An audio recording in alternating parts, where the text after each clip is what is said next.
Call the meeting to order, the meeting of the Planning Commission, and we'll ask for the roll. Thank you, Chair, and Happy New Year, everybody. Commissioner Badami. Here. Commissioner Hudis. Here. Commissioner Hanson. Here. Commissioner Janoff. Here. Commissioner Birch. Here. Vice Chair Kane. Here. And Commissioner O'Donnell. Here. All right, so if you'll all join us in the Pledge of Allegiance, Commissioner Badami will lead us. Pledge allegiance to the flag of the United States of America and to the republic for which it stands, one nation, under God, indivisible, with liberty and justice for all.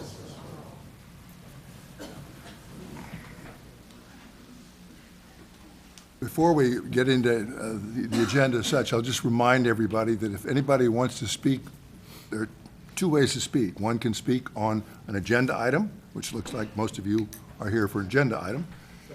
But we also begin the meeting by asking anybody who wants to speak about something not on the agenda. For that, for example, I have one card. So if anybody wants to speak on a matter not on the agenda, please submit a card and we'll call on you. Now, that having been taken care of, let's go on. Are there any subcommittee reports? There apparently are none.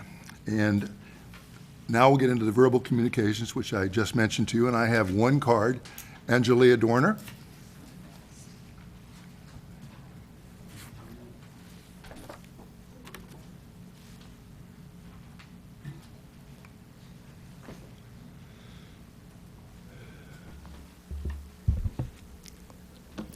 Hello, Angelia Dorner, proud resident of the Almond Grove.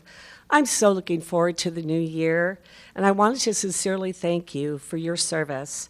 One of the items of the town council recently was to increase their pay or compensation to something around $500 a month for gas and everything else and all the time they spend, et cetera, which apparently is about 20 hours a week per, unless you're the mayor, and then it's 40 hours a week. And I know that the only thing that you guys are able to receive is gratitude. Hopefully, please ignore all the other stuff you get from folks. But from this person, this resident, and people that I know, many people, I would like to give you our gratitude for doing the job that you do. And in thinking about this, there's probably about 20 or 30 times that I go through the intersection of Santa Cruz and Highway 9.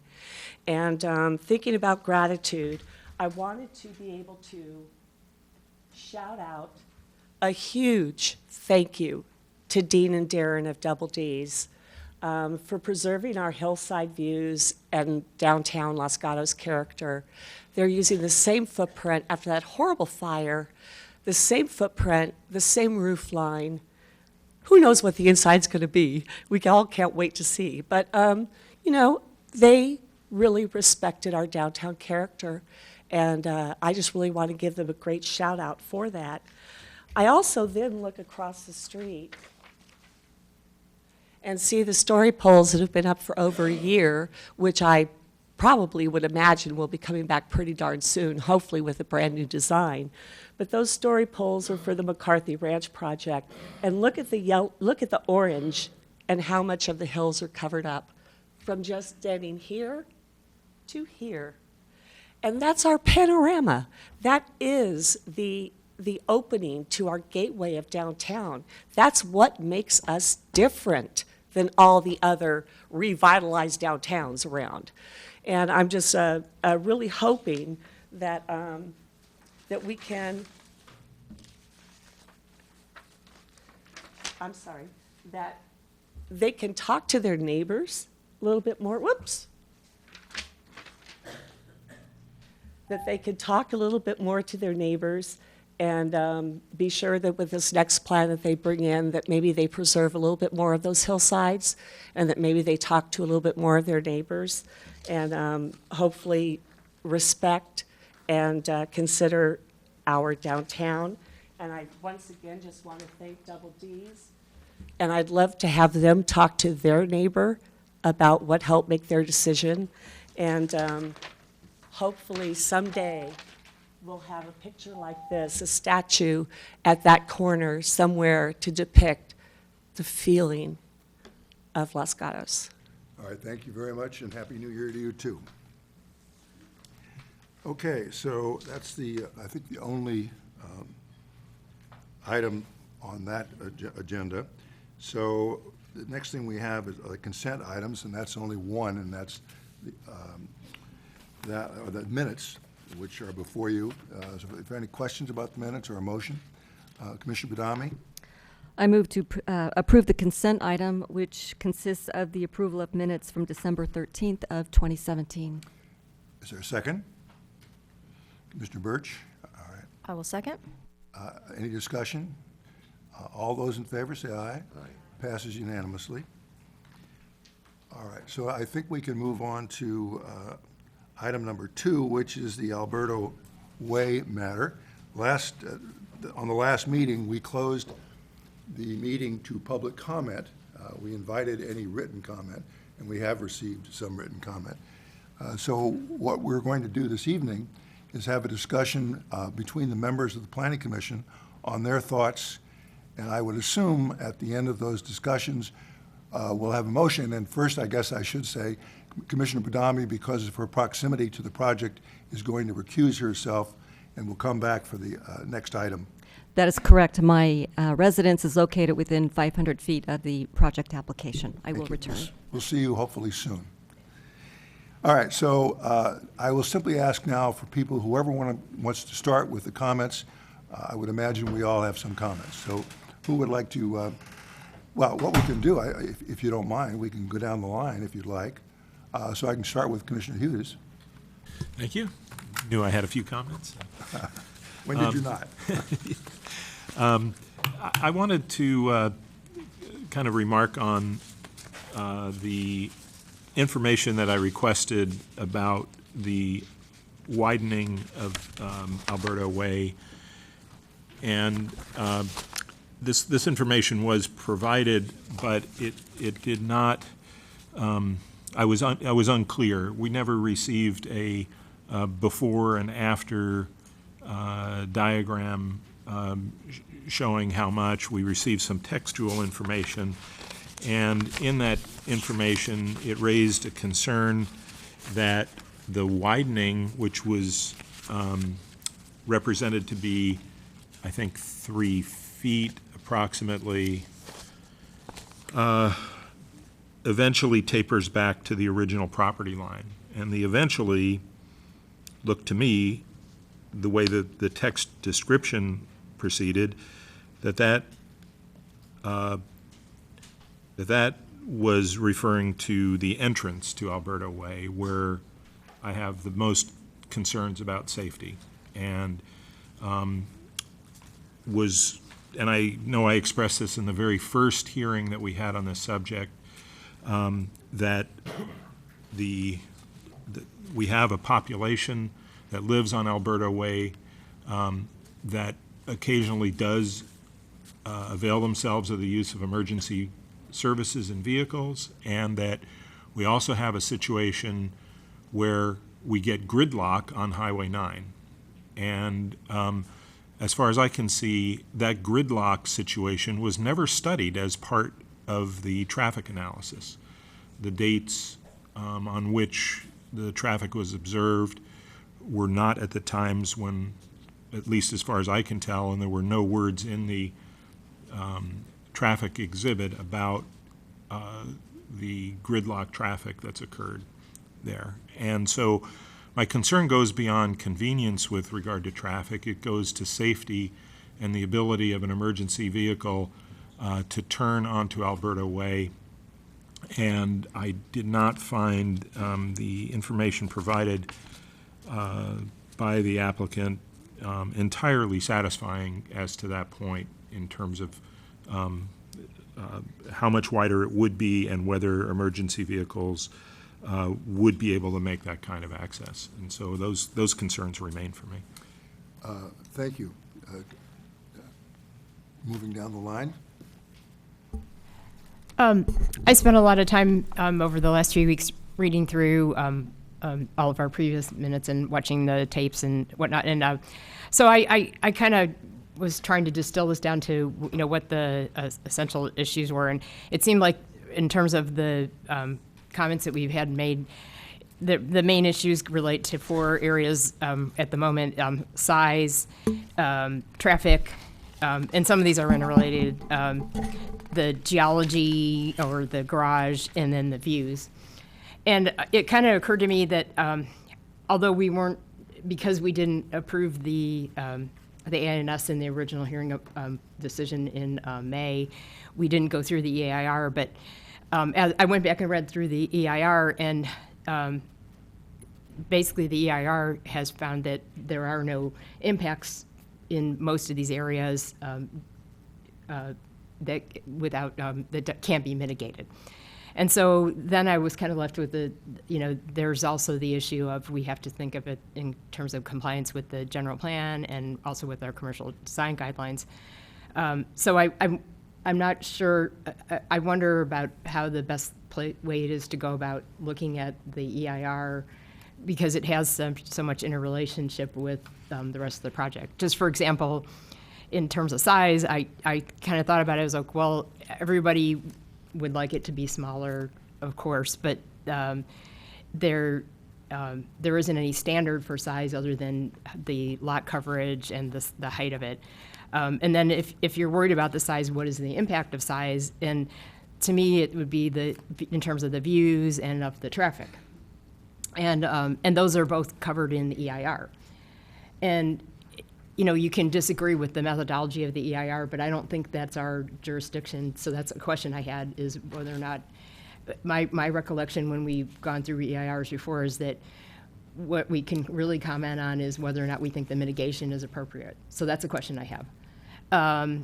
And so then I kind of went back to this whole issue of size, and we've had a lot of more requests for having objective standards, and I think council was looking for us to come up with a number that related to something. And so at the moment, the proposal is based on the reduced alternative that's in the EIR, and you can decide whatever that number is. But I also had a question kind of about how to think about neighborhood, because clearly the people on Alberta Way think that this isn't compatible with the neighborhood, but we don't have a neighborhood analysis standard for commercial like we do for residential.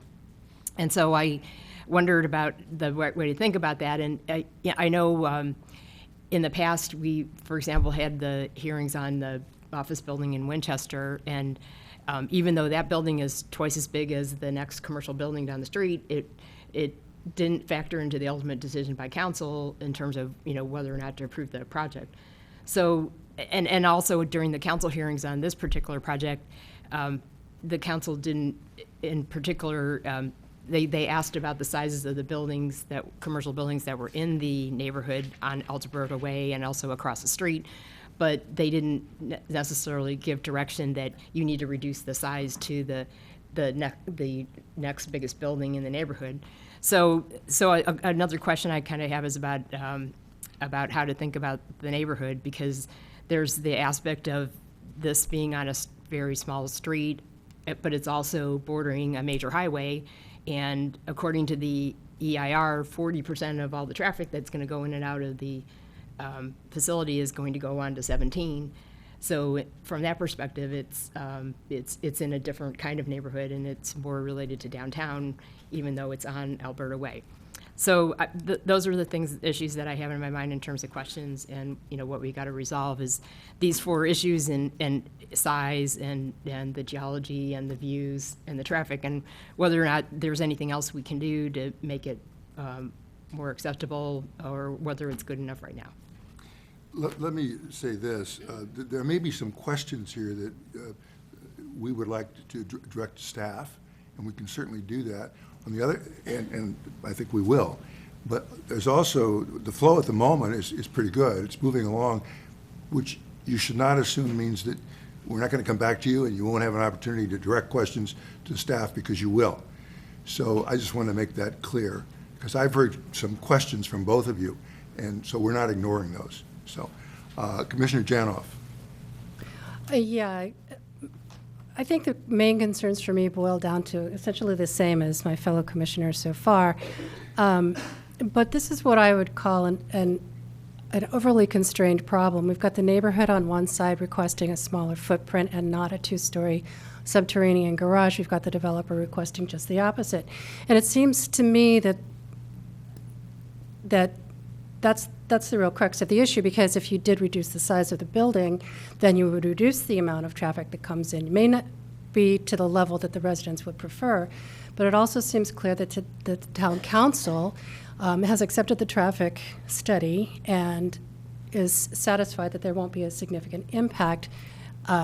So that leaves us in a bit of a quandary.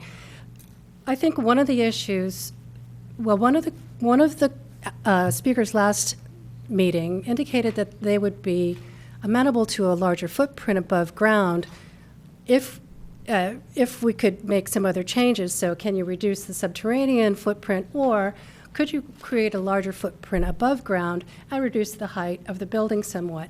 I'm not sure what that would do with regard to size, overall square footage, but one of the key things that comes through in every single neighbor's comments is the views and how important the views are to those neighbors.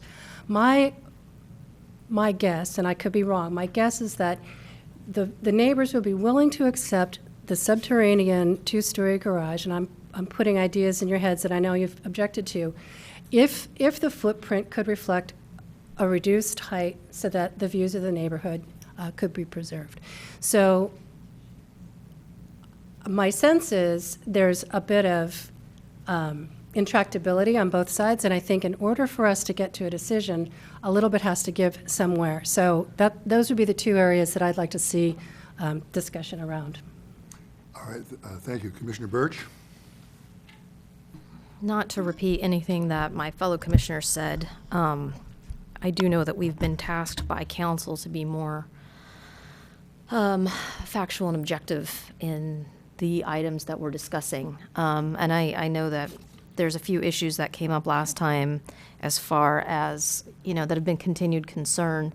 I also would be curious to hear what staff has to say about the traffic and the EIR, because it's my understanding that I believe that ship has sailed. I believe the EIR is a validated final item, and they've met the mitigation requirements as what we've been requested, but I'll be interested to hear staff's comments when we get to that point.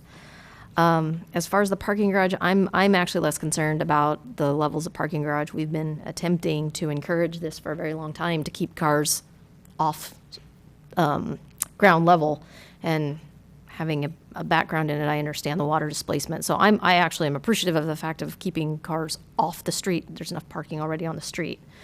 So then it starts coming down more to items such as mass, neighborhood compatibility, and views. And if we look to our residential and our town guidelines, we speak of the views a lot. And when I look back at the item that I've heard that I feel like perhaps we can speak to the best tonight, it's views. But again, I'm going to ask a little bit of staff on how we analyze that, because I believe the size of the buildings have already been deemed relatively appropriate by council based on my last viewing of the council's hearing and the recommendations of the mayor. So I'm a little concerned we're at that point in this conversation. So there's a couple of comments I'd like back from staff when it's time. Thank you, Vice Chair Kane. I couldn't say it much better than Commissioner Hanson did in identifying the issues. Size, traffic, geology, views. I've tried to understand the geology, and I'll defer to Commissioner Birch and others who know better. That's just simply not an issue for me at this time, having read and reread what I thought maybe I understood. But size remains an issue. And if size could be addressed in the way I might like it to be, traffic and views might be addressed as well. But as it is right now, I've gone through the town code. I have sections I can read tonight. I've gone through the general plan, which, if you read this late at night, it brings a tear to your eye. It's really a passionate document, and over and over it talks about protecting and preserving, while we need business development, it needs to be within the context of all of these provisions designed to protect and preserve the town. In the commercial design guidelines, it's a condensed version of what's all over the general plan. And so much of the general plan, preserve and enhance existing character and place. It even talks about our seniors in more than one sense, that we should protect the people who live here. It talks about infill projects, limited to do this and do that. And I think we get tied up in the science of numbers. 3 by 5 by 2 by 6, and because the land is big enough, you can put in a 4-story building. No, you can't, because the town code, the general plan, commercial guidelines prohibit it with rather clear and compelling, albeit subjective standards.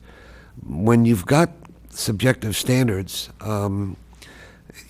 you've got to really make a good case, and I think the 300 people have made a good case.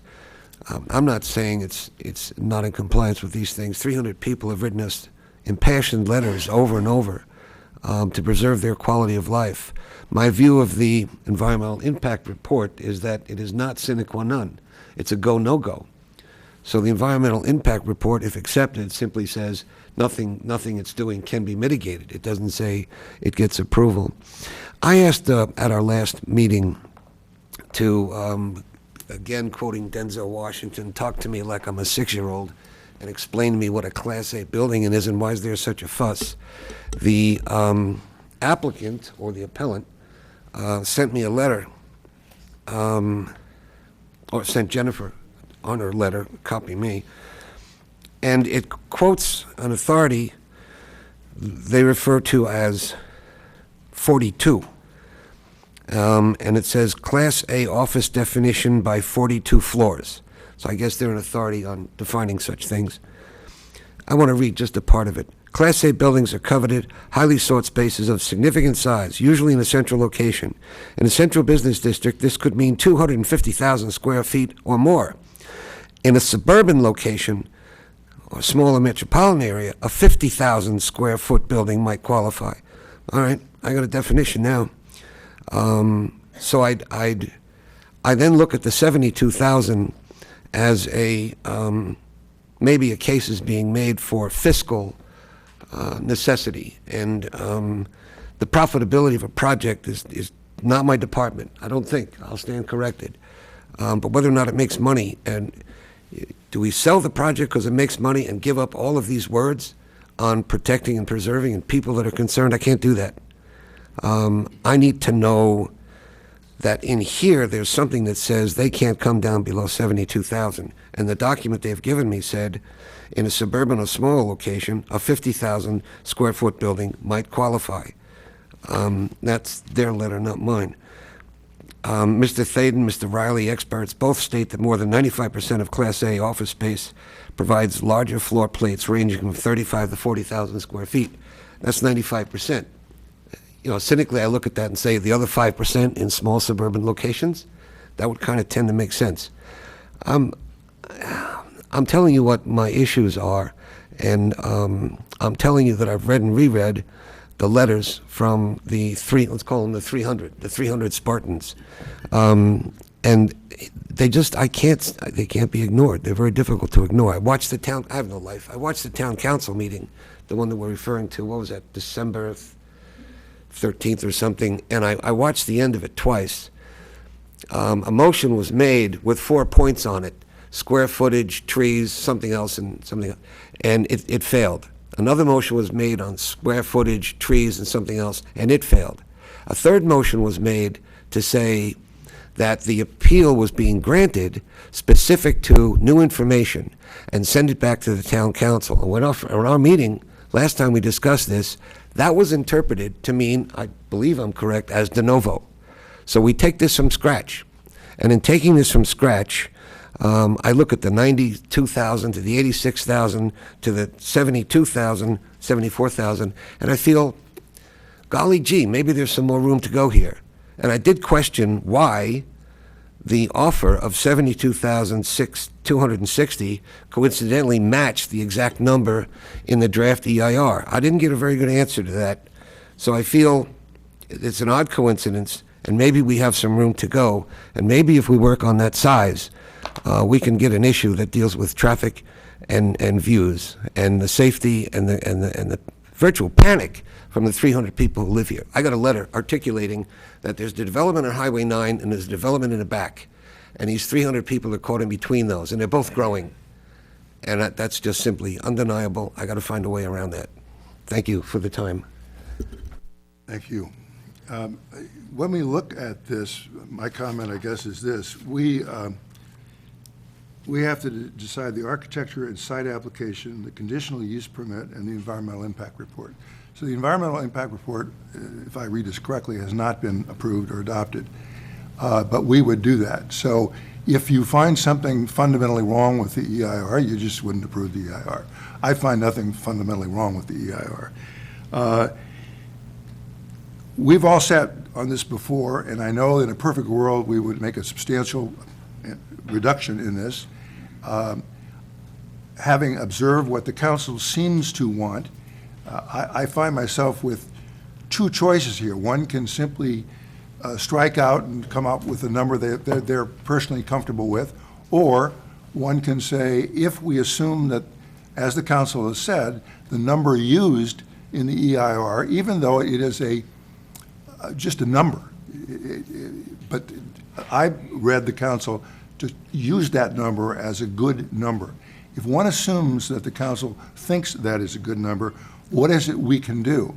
Because we can send something back to the council that will not help them, or we can send something back to the council that may help them. And what I see as helpful would be if we don't like something about the design, not the square footage, but the design or the height, again, not the square footage, because the developer has given us these numbers and also has said we have two or three letters from their attorney on the EIR and the impact of economics. Unlike many things in an EIR, economics are considered, i.e. is it a feasible project. So I guess I'm beginning to view what we could do tonight of a profitable nature is to see if we could do anything by way of dealing with either the design. Our town architect wrote 2 or 3 letters, not all of which have been followed, his comments, many of which have been. Is there anything we can do with the design which does not reduce the square footage? Is there anything we can do with the height? And the height has come down, I think it's 5 feet, further, which would help the views, but also, at the end of the day, I would like to do something that would help the council and not have the council simply disregard what we've done. Because I think if we do something helpful to the people who live in that neighborhood, that will be better than simply sending it back up again and having something come down which is not as good as maybe what we could do. So I would hope that tonight we can try to come up with something. Some of you will say, as I think Vice Chair Kane has, he seems to be more definite in rejecting the project. I am not. To the extent that we can make the project better without rejecting it, personally, I think that might be more helpful to everybody. So I throw that out. Now, what I'm going to ask at the moment is we have a number of questions we wanted to ask staff. And unless somebody has a better suggestion, I'll start again with Commissioner Hudes and see what his questions are. Then we'll go to Commissioner Hanson and so on.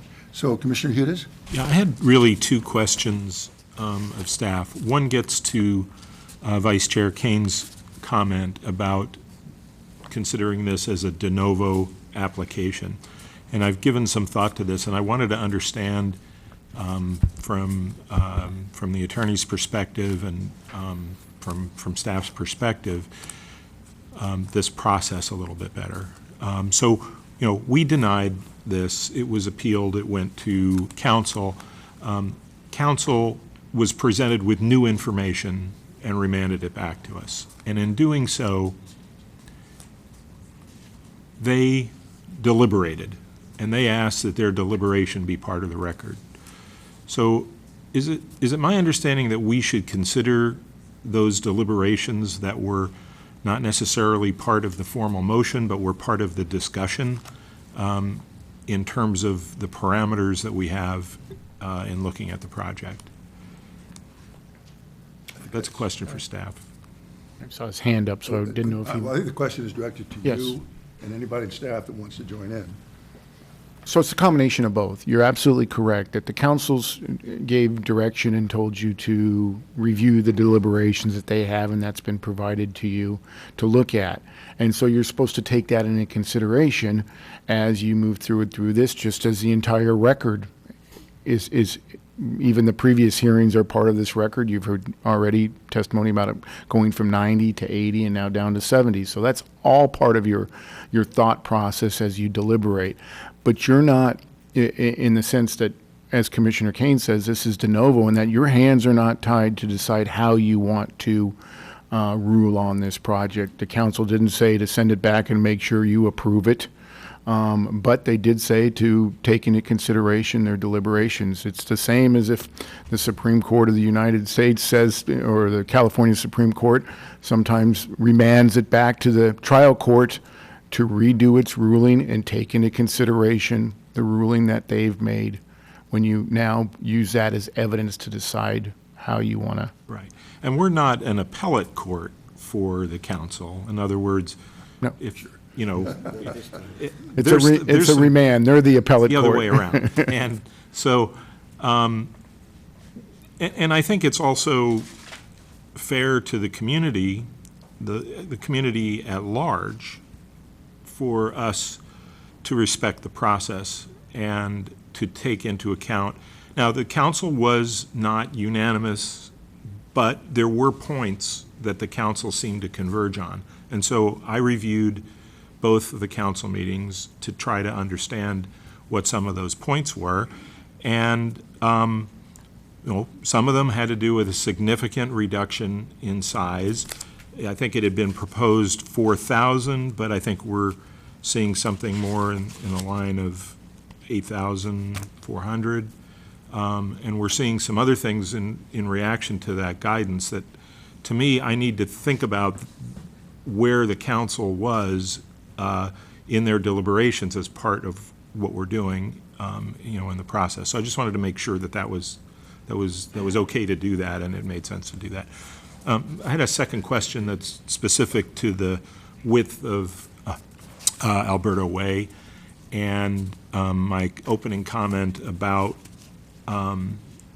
this. So what is, do you know what the current and the proposed width of Alberta is, particularly at the entrance area? I don't know those numbers off the top of my head, but we do have staff from our Public Works Department. I also do believe that at your December meeting, while you did close public comment in general, you left it open for questions of the applicant, and they do have their consultants here as well. So I'm going to defer, see if staff would like to answer that. Wait, a minute, before we go, I want to get this clear. My understanding is nobody is going to speak, because if we allow, we invited written comments. I would not personally feel comfortable about allowing one side to make oral comments and not the other, and Lord knows, I don't think we want to reopen the whole thing. So that's just my feeling. I'm not offering a legal opinion. I'll defer to counsel for that. So specifically at your last meeting, though, you were still in the question phase of the applicant, so you were still able to do that. They can't make any closing statements, but they could ask your specific questions, because that's where you were at. But if you don't feel comfortable with that, the chair and commission, then they would not. I'm just one person, so if the balance of the commissioners would want to do that, I would, of course. So I don't want to take the commission in a whole direction. I had assumed we were going to ask some questions to follow up. I could direct them to staff if the rest of the commission would Well, prefer. we have, what I guess I don't understand is we have drawings. We also have a proposal. The drawings did not show the removal of the bend in the road, as I understand it. And then there was a proposal made to do that, and I think it was 980-something square foot dedication or conveyance, I don't know which. But I mean, I can't apportion the 980 feet to show how it cuts off the curve. But do we have a drawing showing what that 980 square feet, how it comes out? So yes, we do have, let's see, sheet A1.01 does show the right-of-way width. After the dedication would be 63 feet wide. Let's see. We've got a 10-foot lane, a 5-foot bike lane, and then a second 10-foot lane for the right turn that's being shown there. Now, let me make this suggestion. You're getting a lot of information fairly quickly. We're not through, and if the end of our questions, you want to go back to that, but I would invite you to spend a little time to look at it unless you don't need any more time. No, I probably do need some time and some questions. I tried to do it with my little ruler, but these have been reduced and I couldn't get to the actual size. I was trying to understand how that relates to the width of a normal vehicle and an emergency vehicle, and I did get some information on that, and I wanted to go through that either with staff or with the applicants. All right, well, I guess I'm asking you is what you've just heard, do you need more than that? I had some other questions on it. Well, I don't mean other questions, I mean about that specific question. If you do, we can pursue that, we can ask other staff on it, or we can defer and come back later. What would you like to do? Well, I'd prefer to ask these questions, and if staff can answer them, great, and if Okay, not, then... and you know. you're not satisfied then yet with the answer you just heard? Yeah, it isn't helpful enough for me to make a determination. What specifically would you like to know then? So I would like to know, with 63 feet, how does that relate to the 25 feet that was just given? So the 25 feet in terms 10 of... plus 5 plus 10. Yes. So the 65-foot right-of-way, that's the area or the width of the land that would be owned by the town. But that does also include sidewalks, the planter strip, and such on both sides of the street. Plus, that's just the southbound Alberta Way, the lanes that I just discussed. Right. There is also a 16-foot wide lane going northbound on Alberta. And then it looks like 12 feet for the sidewalk and planter on the other side. And about 10 feet on the Alberta Way side. One comment I would add in terms of the straightening of the street, while there is still a curve, I do believe that the width of the proposed dedication is widest at the bend of the curve, so that it would actually be straightened somewhat. It's not a constant width all the way along the length of the dedication. Right. And I would just offer that the sheet that Ms. Armour referenced, I think was A1.01, the actual roadway width is labeled as 41 feet. So that would include the two 10-foot lanes, the 5-foot in between those, as well as the 16-foot lane on the other side. So the total roadway is labeled as 41 feet. And that's currently, what was the original proposal before? How much did they widen the roadway, is what I'm getting at? About leaving? We'll look for that information. I'm assuming it's 3 feet or less, given that the information. Well, I was concerned that it was 0 because of the way it was stated that in their letter, they state that it eventually tapers back to the original property line. And I think I'll defer to Ms. Armour as well, but I think if you look at the sheet A1.00, which is just before the sheet we were just talking about, going from Highway 9 north, you'll notice a little cross-hatched area, and obviously the... Oh, could you hold for a second? He's still trying to find it. Sure. Sorry. Is it toward the back? It is the sheet right before the one we were just speaking of. So it's A1.00.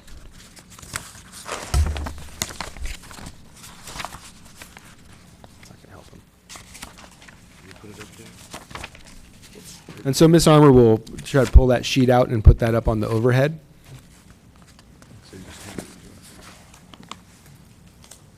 Right, this is the one I put my little ruler Now on. hold for a second, because now she's trying to get it on the board.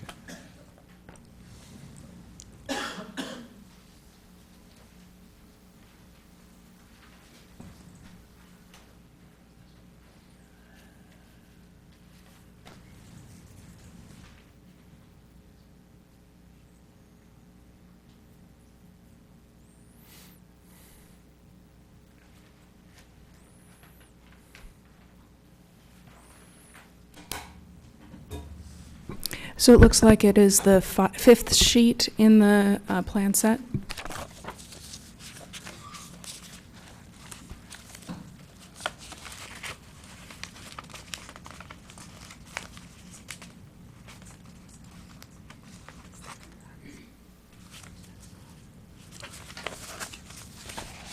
You can walk over to the board if you wish. It's much larger there. Okay, I'm on the same page. Okay. So are you following? Go ahead.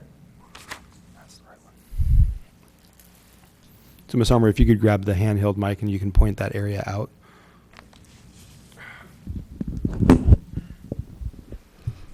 All right, so you can see that it is widest at this point here, at the sharpest bend of the curve. And so it's a 3-foot 6-inch width of dedication. You can see that it narrows as we get down to closer to the property line on this side, towards the residential neighborhood. As you go this way, it also narrows some, but it does extend and stay at this location. It's at 2 feet 9 inches. So it does include close to 3-foot dedication all the way up to the intersection, which allows for the new bike lane that's proposed and bike box. So I guess the question is, with regard to emergency vehicle, does that help an emergency vehicle get into that street over what the way the existing condition is? The fire department has looked at the proposed project and they have no concerns about access. Okay, so, but the question is, you know, has this improved that situation with this dedication? I believe that the area for the dedication is, it's allowing for that free right turn, which may ease traffic flow, because it extends down Alberta Way.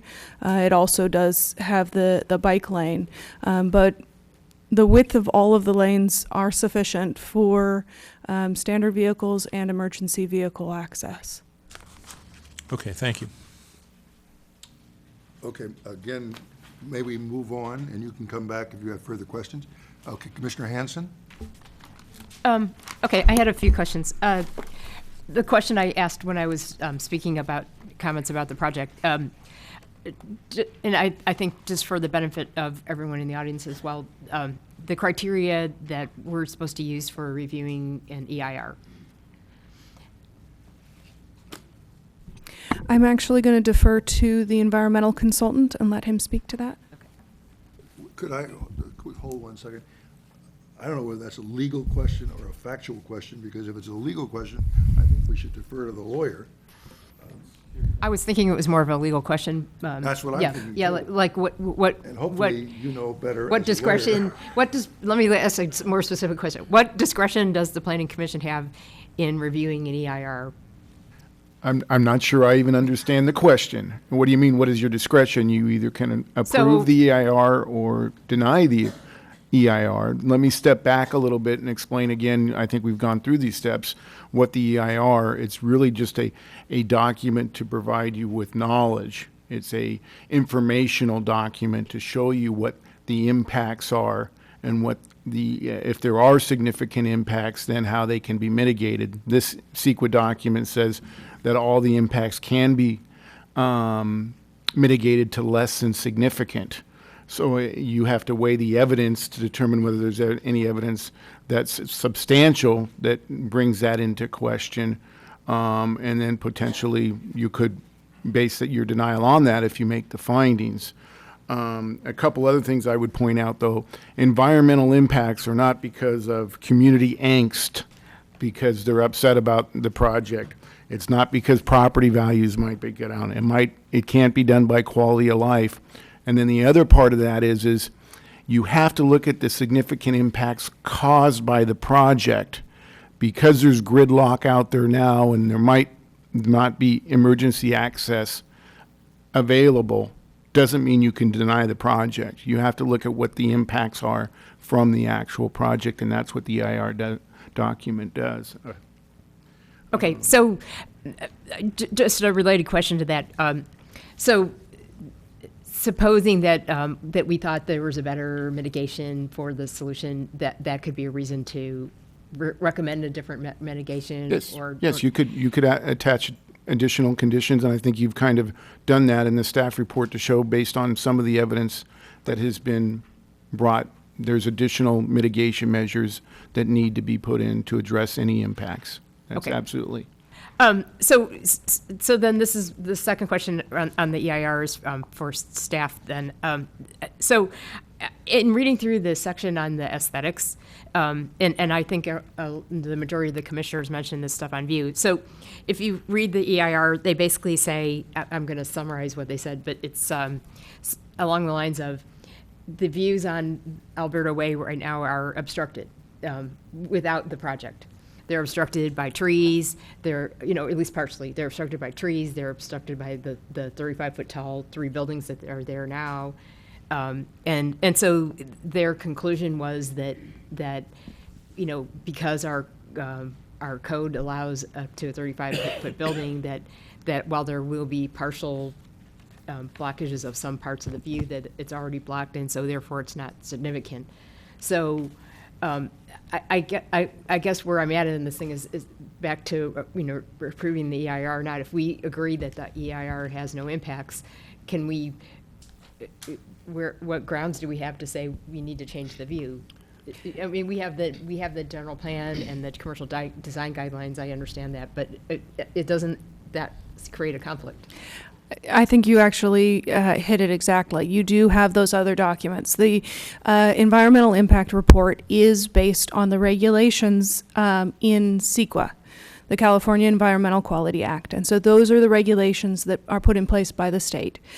In addition to those and the determination based on those of no impact, we also have other guidance documents. We have our general plan. We have our commercial design guidelines. And so what you are considering tonight is not just the EIR and its analysis, but also your interpretation of our guidance documents. Okay. And I would just add as well that it's important to understand. I know we've talked about this before. Staff believes that the EIR is legally adequate, meets the requirements of CEQA. The town does not have any objective thresholds of what diminishing of views would constitute an environmental impact. And so the other documents, you could certify an environmental impact report that does not require you to approve a project. So I think it's important to remember that there are certain thresholds, and these were reviewed when the environmental impact report was prepared, and the determinations were that there are no significant impacts that cannot be mitigated to a less than significant level. Okay, good. So moving on, I had a question about this Class A issue. So I too read through the information provided by the applicant, and I actually had found that website where they talked about the 42, whatever. I found that on my own before I read this, and I thought, but the thing is there's so the applicant had support from some realtors that are active in leasing this kind of space that said that they're looking for floor plates of 35 to 40,000. But I wondered if it didn't depend on the number of employees as well. I mean, certainly because of amenities, I can see why they need a bigger floor plate. But I also thought that we probably had some other Class A office space in Los Gatos, and we don't have a lot of buildings, this commercial buildings this large in Los Gatos. And I thought that I read that the building that was just approved on Winchester is considered Class A. So that was my question: is that Class A? Because that is much smaller. So I would say I think the applicant definitely intends on the Winchester project to create a Class A project, and so other even commissioners may have some additional input on Class A. Applicant has provided input on that. There obviously are a number of factors that go into those numbers, both higher and lower, and site constraints obviously would be one of those. Winchester has different site constraints than this site. I would say, the most recent Class A is probably the Netflix facility, Right. which is the 435,000 square feet or 485, I can't remember, in 4 buildings. So it really is site specific. This is what the applicant has provided from their justification standpoint, and then from brokers who do deal with these types of projects in the valley. But ultimately, it's up to the commission with all of these topics, frankly, to make a determination as to whether or not you believe this is the appropriate project for this specific site. That's perfectly fine. So that makes sense. Okay, so then on the traffic, there was a discussion in the town council meeting, and that didn't resolve itself into any follow-up per se, but this was back to the traffic and the proposed improvements include a dedicated right turn lane, and then there will be a shared left through lane. And the topic came up about, and I was looking at some of the drawings that some of the people in the neighborhood put up about, so the people that are going to would be coming into Alberta Way would be coming probably off of 17, taking a left onto Alberta Way, and then taking a left in the property. People on the other side of the street are going to be taking a left while they're taking a left.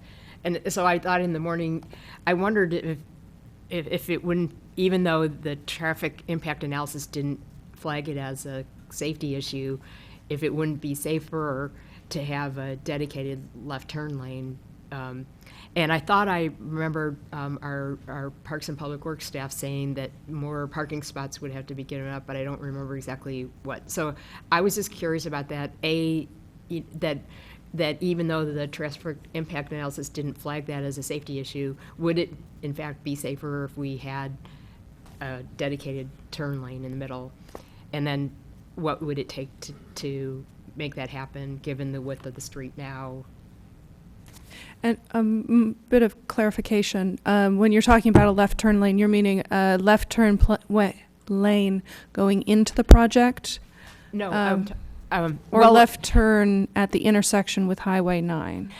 I was thinking of either or a dedicated left turn lane going out of Alberta Way, so there would be a right turn lane, there could be an either and then an only left turn lane. But I wondered if it wouldn't be better to have a two-way turn lane, although I don't know if there's enough space to make that safe, so that if people wouldn't be blocking traffic going through, there would be like a dedicated turn lane in the middle. So that was a couple ideas I thought of. So I wondered if that would in fact approve it, or would it be worse, and what it would take to get that. Good evening, Commissioners. Mike Weiss, Associate Engineer. In regards to adding a dedicated left turn lane in addition to a through lane, it would require additional right-of-way width. In regards to the safety, I'm going to defer that to our transportation consultant, Colin Burgett from TJCAM. At that location, the use of a left turn lane would primarily be in the morning. So about 150 cars or so making left turns into the project during the morning peak hour. And at that time, the through volume is very low, be less than 50 cars. So there just isn't a high enough volume to warrant a separate left turn lane and through lane based on that relatively low through volume in the morning.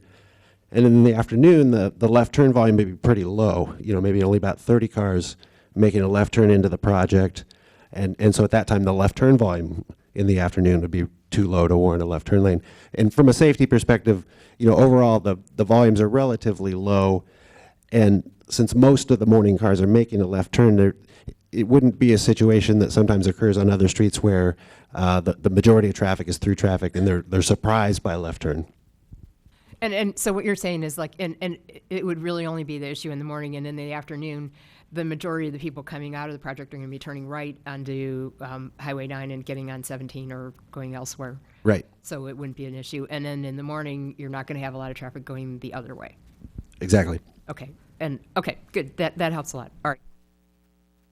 I'm going to stop you for a minute Okay. because we're going to move back and forth, I think, rather than spending too much time on one person. So Commissioner Janoff? I'm sort of fixated on the idea of changing the footprint as proposed for the 74,000, and thinking about what Commissioner O'Donnell has said in understanding that the town council is possibly interested in or would approve a 74,000. How can we make that work, at least footprint and parking wise? So one of the questions I have is, in Exhibit 31, there's a report from Caltrans. And on page 2 of that, there is a list of traffic demand management suggestions. And one of the bullet points says a 10% vehicle parking reduction. So my question is, currently at 74,000 square feet, they are required to provide 298 parking spaces. Would the town be willing to impose a 10% vehicle parking reduction on the property owner in order to reduce the number of parking spaces required, so it would give them a little more flexibility, for instance, enlarging the footprint on the surface, which would eliminate some parking spaces? So a 10% reduction from the 298 would drop the parking requirement down to about 260 or so parking spaces, 260, 270. So ultimately, if that's a decision that the commission wants to include in whatever decision they ultimately make this evening, that's definitely possible. I think in those types of scenarios, you run the risk of then having cars need to park on the streets in the adjacent neighborhood, which becomes challenging. So that would be the one caution I would have. The other would be, removing that amount of spaces then removes probably most of the surface parking that they're proposing. And if I remember correctly, there was a suggestion or request to add surface parking. So it may reduce some of the excavation if they chose to take that out of the underground garage, but you still would have 2 levels underground. And I don't know if our Parks and Public Works staff has any additional input on that. Seeing none. Okay, I don't at the moment. Every question I've come up with has been asked so far, so. okay. Mr. Murchy has no questions then. Vice Chair Kane?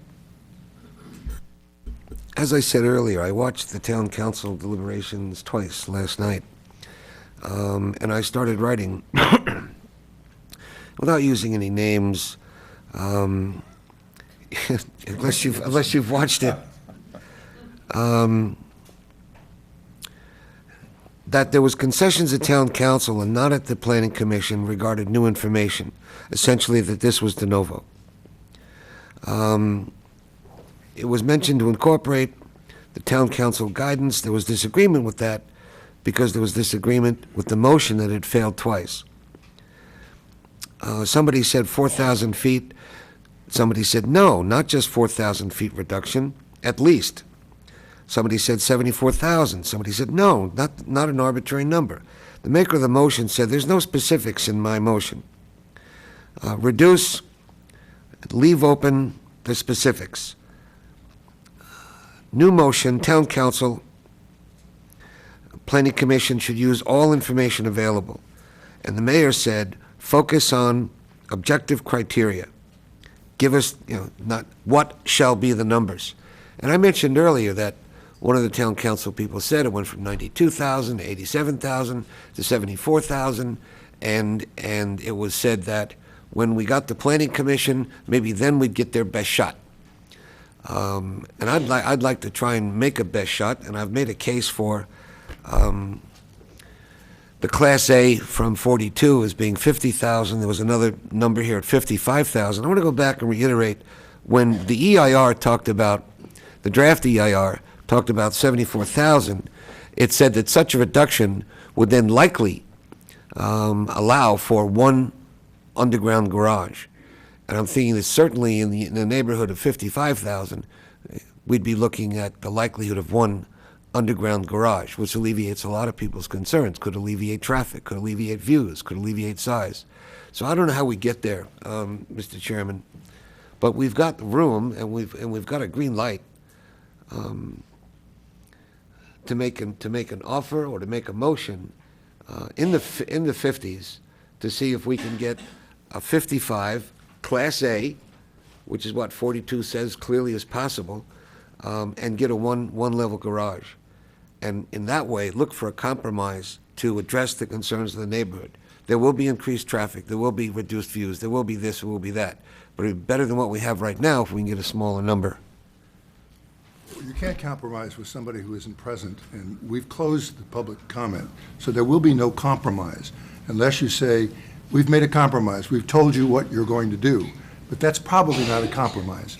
So, That's a good point, and I'm confused. I'm not entering in a dialogue. When they asked us to give them specific numbers, what did that mean? You are out of order, and I've asked you to be quiet for the moment. It's my turn, and I'm going to talk. I don't think we can redo the project. If you want to turn it down, you can turn it down. My view is, notwithstanding reading the tea leaves as to what the council wanted, the number they used was the number that I would not have used, but it was a number from the EIR, and I think some of the council people focused on that. I guess my view is this project, in many respects, is a very good project. The biggest objection of everybody is it's too big. And I said that the first night we heard this, and I was talking about a very substantial reduction. As I read this over and over again, I am convinced that the applicant is saying only at a certain level can I afford the improvements of this project. If you want a different project, maybe you'll have a different applicant. Maybe you'll have a totally different project. But if you want this project, I don't think you're going to go down to 50 or 55,000 square feet. You will have a totally different. So if you want to turn the project down, we can recommend that. And you know, as I say, who knows what the council would do? But my feeling is that council will not turn the project down if a reasonable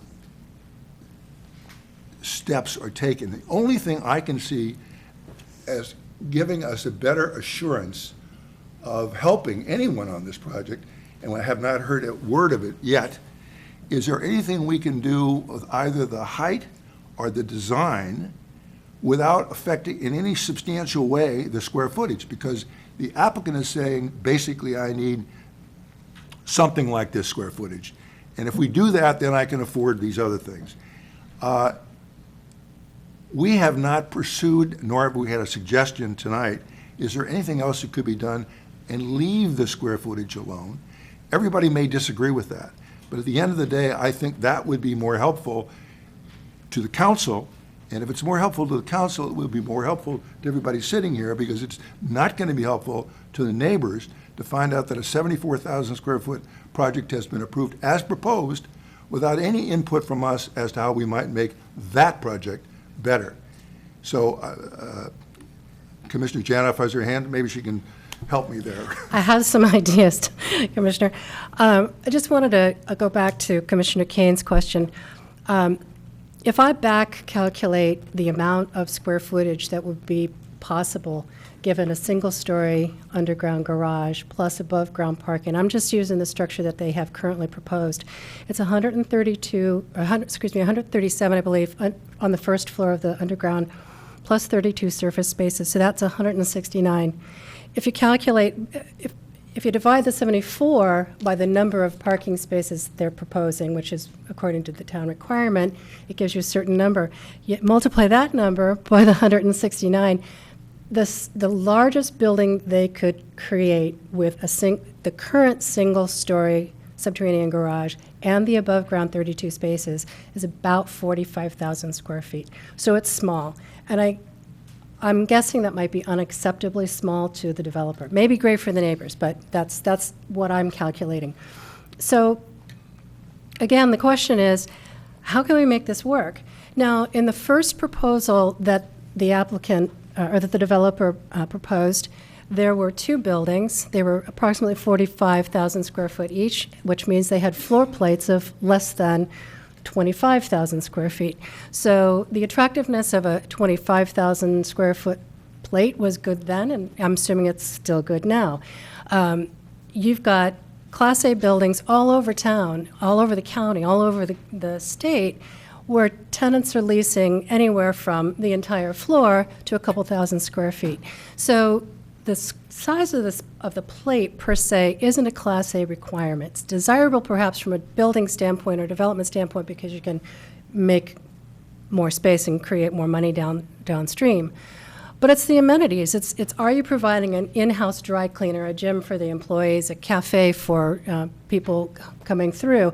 Are your materials of construction of a very high quality? That's what defines Class A. And if you look at the Class B buildings that are going through their refurbishment, they're not adding square footage, they're adding amenities, they're adding those things that I just talked about. So I would respectfully suggest that the 37,000 or the 35,000 square foot plate is not necessary for a Class A building.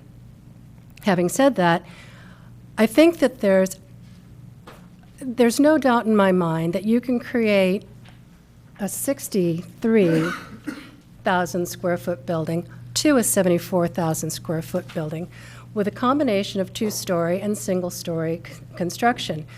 I think that we've been, through a lot of the deliberation and the expert testimony and some of the documents that we've got, I think we're probably okay with the two-story subterranean parking structure as long as there's appropriate measuring and mitigation for the property owners.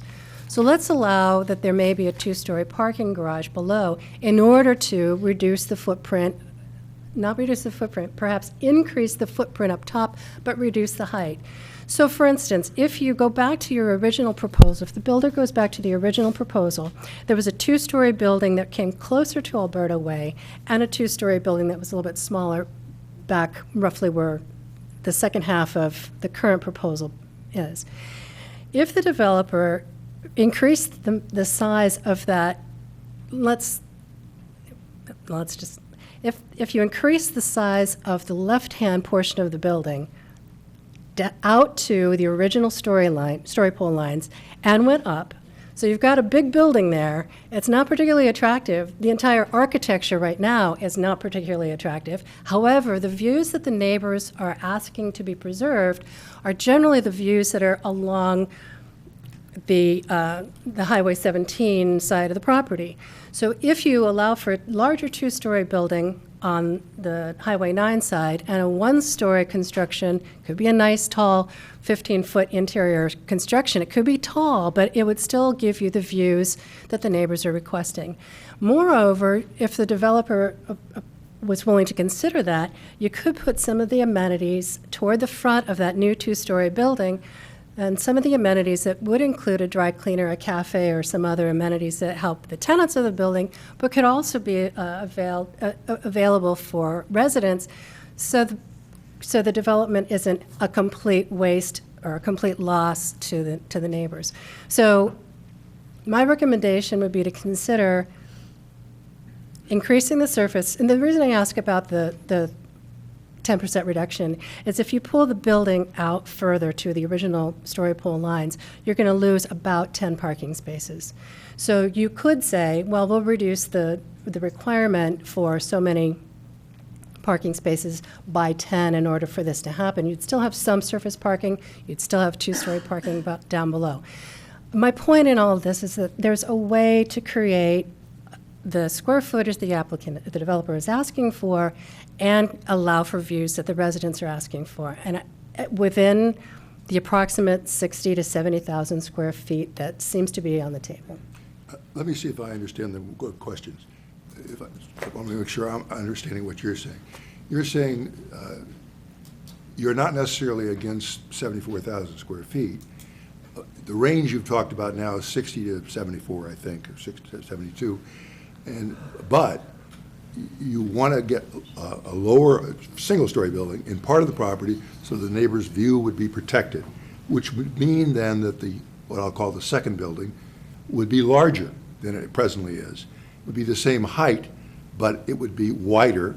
Now, I don't know, and I don't know if anybody knows, whether that could be done in such a fashion that the total square footage asked for by the applicant would be the same, but it would be rearranged. But your suggestion is there is that possibility. Is that correct? That's correct. All right. Now, I think And I'm not suggesting that the rearrangement of two-story, one-story would achieve 74,000 square feet, but the original Planning Commission request was to bring it down to 63,000, and the neighbors have pretty much said that the 63,000 would be acceptable, but they also want views. So how do you make that happen? So in deference to the developer, who may want that added square footage, and in deference to the neighbors who would like to have views, I think we can accomplish both by approving a combination of single-story and two-story structures. Okay, we've got two hands up, and I think Vice Chair Kane had the first.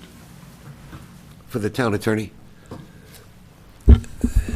We've had involvement from town council, and sometimes we talk about this going back to town council. I wanted your assistance in making this perfectly clear, that we in fact are the deciding body right now, and it only goes to town council if it gets appealed. And if we are in fact the deciding body, then we have alternatives to an up or down motion. We can continue the matter to a date certain with specific direction, which means we can adopt, for example, a lot of what Commissioner Janoff just said, or some of the things I said, radical. We can approve the application and put on additional modified conditions, or we can deny it. So I'm saying that we do have constructive input at this point. This is a regular de novo case before us, like every other one we've got. And we can say, I want the roof lower, I want the shingles blue, I want this, and we'll talk further about it in July. So we have the option, as a deciding body, to make revisions, suggest revisions, and continue this to a date certain. Is that correct? That is correct. So I'd like to support a lot of what I just heard, Mr. Chair. Commissioner Hudis? Yeah, I appreciate looking for creative solutions, but I did want to go back to a couple of things, sort of factual things. So the square footage that was considered by the council, what was that square footage that they considered, that they were asking for a further, some of them were asking for 4,000, some of them were asking for 74,000. What was that amount? The plans that were reviewed by town council was the 83,000. 83,000. So there's been approximately 9,000 square foot reduction from that, correct? Correct. Okay. The other thing with regard to Commissioner Janoff and the discussion about 63,000, that was, as she said, the request of the Planning Commission, that's actually not correct. I was on the Planning Commission at that time. One commissioner stated that figure. The commission voted not to determine a 63,000. That was not part of the record. So I am a little concerned about introducing a design or a figure that has never been considered or analyzed. And so what I have heard was the council discussing an application that was 83,000, requesting a reduction, and us getting a revised application for 74,000. So I just wanted to establish that that's kind of where, those are some of the facts that we're dealing with. If I understand Commissioner Janoff, and this is a question to her, really, you weren't precluding 74, but you were saying there might be a range, and I don't disagree at all with what Commissioner Hughes said, but I don't know where we're quite going at the moment, but were we to say, this is what we think would be satisfactory, you have not precluded 74 in your suggestion. Is that That's correct. Okay. Commissioner Hanson. I appreciate the thoughts. I guess I was kind of more of the mind that my feeling after watching the council hearing is that they pretty much had it narrowed down to just a few things, and that they were pretty happy with a relatively modest size reduction, although they didn't specifically say that in their motion. That was in their discussion. And so I was kind of more of the mind that we kind of needed to look at this on the merits of what we got from the applicant versus trying to change it materially. And so then what I kind of did for myself is I wrote down what are some reasons to approve this thing, and you know, there actually are some pretty compelling reasons. I mean, the need for the Class A office space, being LEED Gold certified. I mean, we have a sustainability plan in Los Gatos, and we don't have a lot of buildings that are LEED Gold, and so this is a great thing for our sustainability plan. It's zoned for commercial. It meets all the objective standards. No exceptions requested. It's just steps away from Highway 17. The applicant has cooperated and reduced the size. There's no significant impacts in the EIR. And they've gone over and above in terms of the required mitigation, and they've offered additional concessions like the shuttle, which, although isn't a land use issue, it might maybe help a little bit with traffic. So then I wondered about what we could do to make the project better without materially changing it. So I was looking more at stuff like, could the building be made coming a little closer to the street and maybe have the setback on the north side be a little bit more, because there actually is, I went down there today and took some pictures, and there actually is a very nice view of the hills in that area between the north side boundary line and the nearest building, with the exception of a big tree that's kind of blocking part of the view. So I wondered if, I was thinking of things like that, and the public access easements for the surface parking and open space. And I wondered about some other things like, I worry about what has been brought up in the hearings about the trend in the Silicon Valley to reduce the number of square footage per employee. So in order to make sure that the traffic numbers in the traffic impact analysis hold up, I wondered about maybe limiting the number of total employees that could be in the building by a tenant. And, these are relatively less minor things. Maybe, is there a way to remove or like that large pine tree in the northwest part of the property? I also wrote down a written agreement to maintain the shuttle for 3 to 5 years. But those are the kinds of things that I had in mind that would make the project better without materially changing it. And so that was where I came out. I wasn't thinking as much dramatic change in another redesign. Can I also say this, just listening to everybody? At the moment, I think I've divided the comments sort of into two. A significant revisiting would require a continuance and some instructions to the applicant as to what we wanted. Otherwise, it wouldn't make any sense at all. The other one is not to continue the matter, but to make a decision now, and if you wish to, I guess, impose some additional conditions, although the conditions I've heard now would have to be studied, I think, and that would mean you couldn't very well do it tonight. I don't think you can, and I'm not singling out yours, but any changes of a substantial nature may have to at least go back to the drawing board or have an opportunity to respond to us and say, well, is this a good thing or a bad thing? Because we don't know. We're not supposed to design from up here, and we're not trying to do that. So the fundamental question I guess I have is, Commissioner Janoff has, I think, a good suggestion, but that would require a revisiting, redrawing. Now, the applicant could say, that's not going to do this. It doesn't make any sense to us, and then they could appeal. I personally would like to do something tonight that would be acceptable in the broadest sense to both the applicant and the neighbors. The neighbors have a very, very serious problem that is not going to go away whether you put a 60,000 square foot building there or a 74,000 square foot building. It just isn't.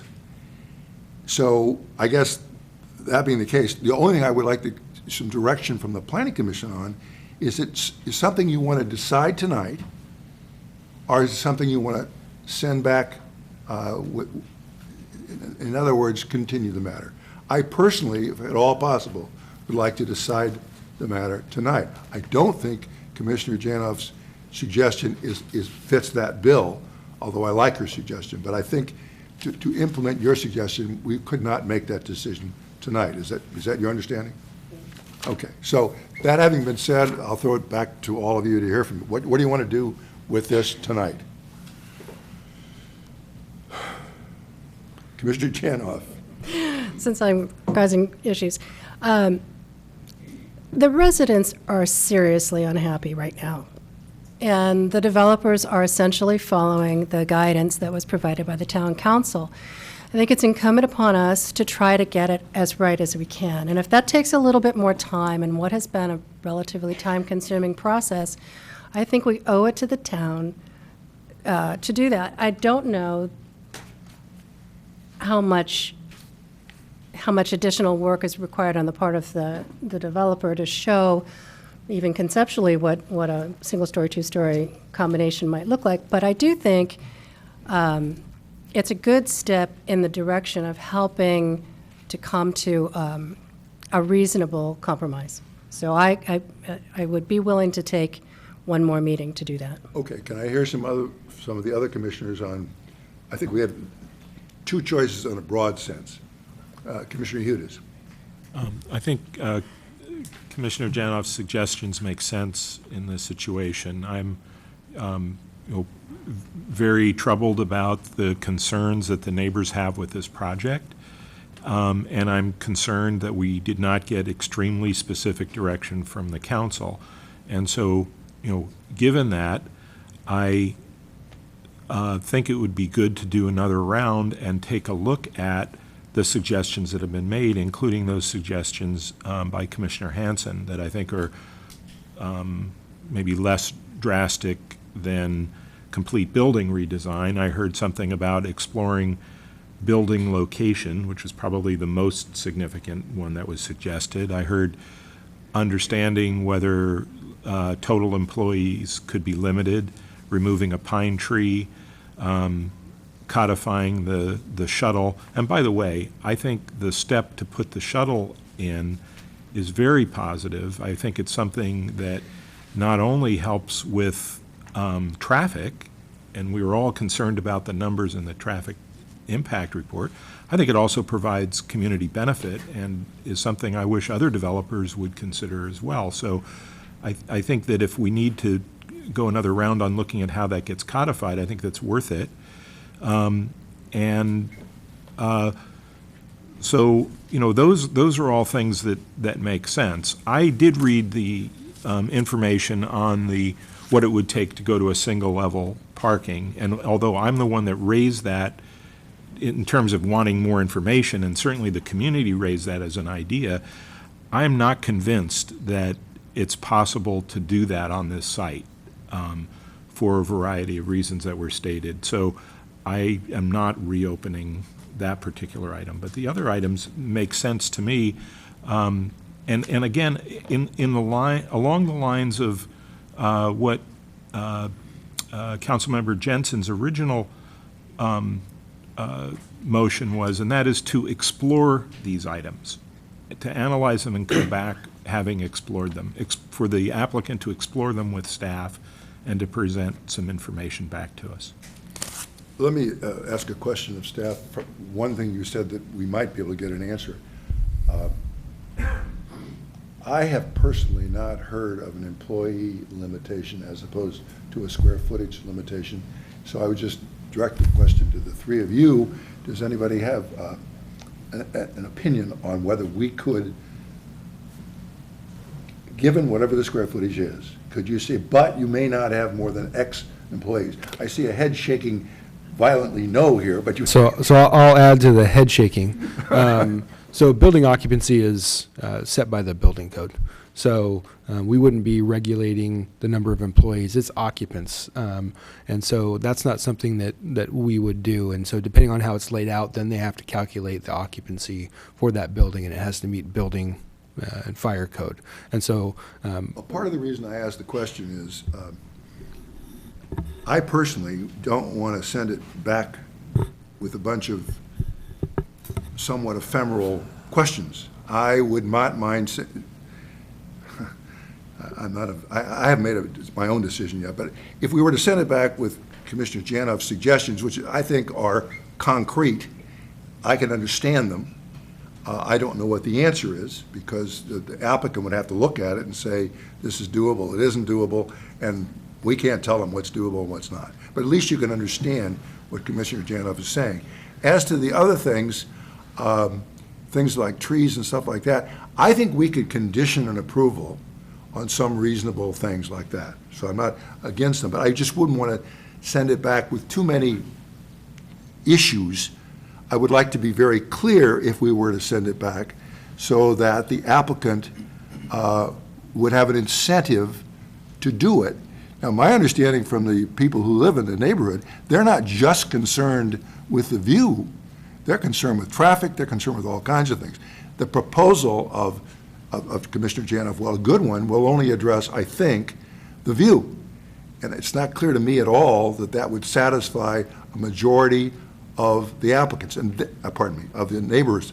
If that's the case, it's almost like you've got to address, if you could address satisfactorily most of the concerns of the neighbors, I'm all in favor of it.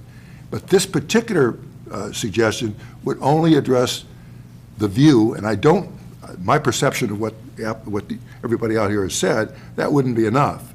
If that's the case, then I don't know why we would send them back to redraw the thing, because at the end of the day, if you've got 73,000, 74,000 square feet, people are going to go up and say, too much traffic, I can't get an ambulance in here, whatever, and we're not going to have advanced the ball down the field. Commissioner Janoff. If we were to, well, I think that the proposal on the table, in my opinion, the proposal on the table is not acceptable. So the question is, what portions of that does the Planning Commission reasonably have an opportunity to affect? If the town council, and I believe watching the deliberations of the town council, I think the town, they made it relatively clear they were comfortable with the traffic report, comfortable with the EIR, comfortable with the other concerns that you raised, which the neighbors are not comfortable with. But for us to send it back with a denial, right back, and many of the modifications that are included in this proposal do reflect the suggestions that the town council made, the window glazing and so forth.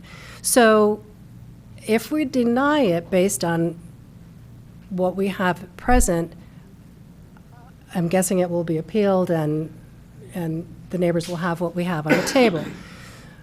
My view is we can improve what we have on the table so that there's at least some benefit for the neighbors. I'm willing to forego the arguments, and with all respect to the neighbors and your concerns, I appreciate them, I understand them. I think there's some room that I'd like to discuss later. If we get to a point where we want to approve something, I think we can tighten up some of the measures, but or the CUP requirements. But the thing I'm afraid of is that if we deny it, it'll go back to the council and it'll be stamped, because the developer has accommodated many of the requests that some of the town council members had been looking for. So realistically, I think we have very little room here to make some changes. So that's my motivation. Suggestion. You make a motion. Let's see if we get a second, and then we can vote on it. If people feel that's premature, I'll be guided by that too. But unless I hear that you think it's premature, I would invite a motion for Commissioner Janoff and see if we can get a second. So I would move to continue the request for the architecture and site application to, with guidance to the developer, to redevelop or redesign the elevations of the building so that it accommodated both single-story and one-story in order to maximize the views of the neighborhood, particularly the views that would be visible along the highway, Highway 17, not the Highway 9. The north view. end of the property? I think it's the western side of the property. And by doing that, using if you're inclined to stick to the 74,000 square feet you've proposed, that's fine, but make sure that you're doing it in such a fashion that either increases the two-story in one direction and allows for a single-story in another to give the residents more views. Is there a second? There is a second, Commissioner Birch. Let me ask staff, you've heard the motion. Before we discuss it further and vote on it, is there anything in the motion that the staff would find not clear enough for the staff to have it subsequent input on? I think the discussion this evening is clear, and then it would just depend on what, if anything, the applicant was willing to do in terms of a redesign. Okay, thank you. All right, Commissioner Hudis. I just wanted to come back to some of Commissioner Hansen's suggestions, and rather than try to get them third hand, I would invite Commissioner Hansen to weigh in on whether those should also be things considered in a continuance. There was. Commissioner Birch. The thing that's troubling me is I too am very, concerned that so many of the residents are really worried about what's happening with this development and the impacts that it'll have on them.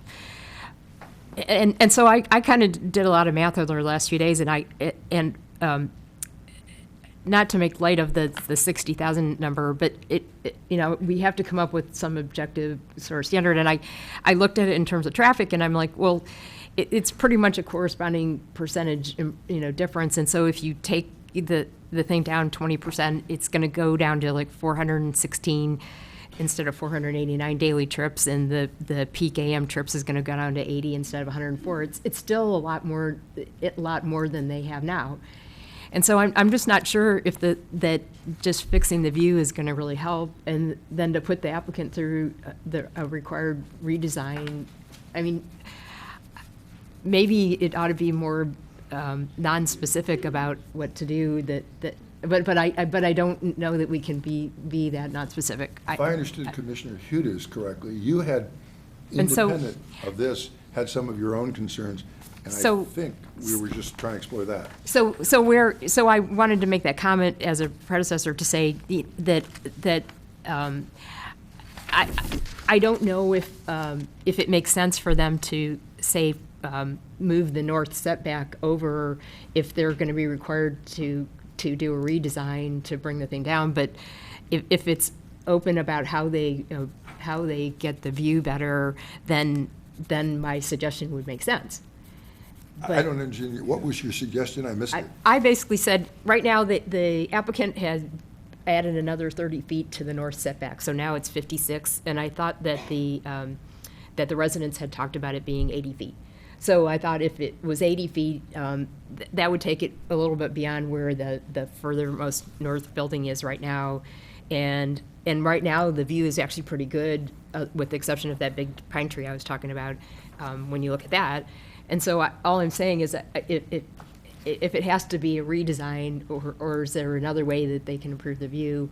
I'm not trying to leave it vague, but my suggestion to change the north setback is it might be part of the proposal, but if they put it back into two buildings, it's probably not realistic to do that. They're probably going to end up moving more over to closer to the property line, it'd be my guess. What would you like to add to the motion? So I could add the other things, but we got feedback that we can't limit the number of employees, but we could limit the number of occupants.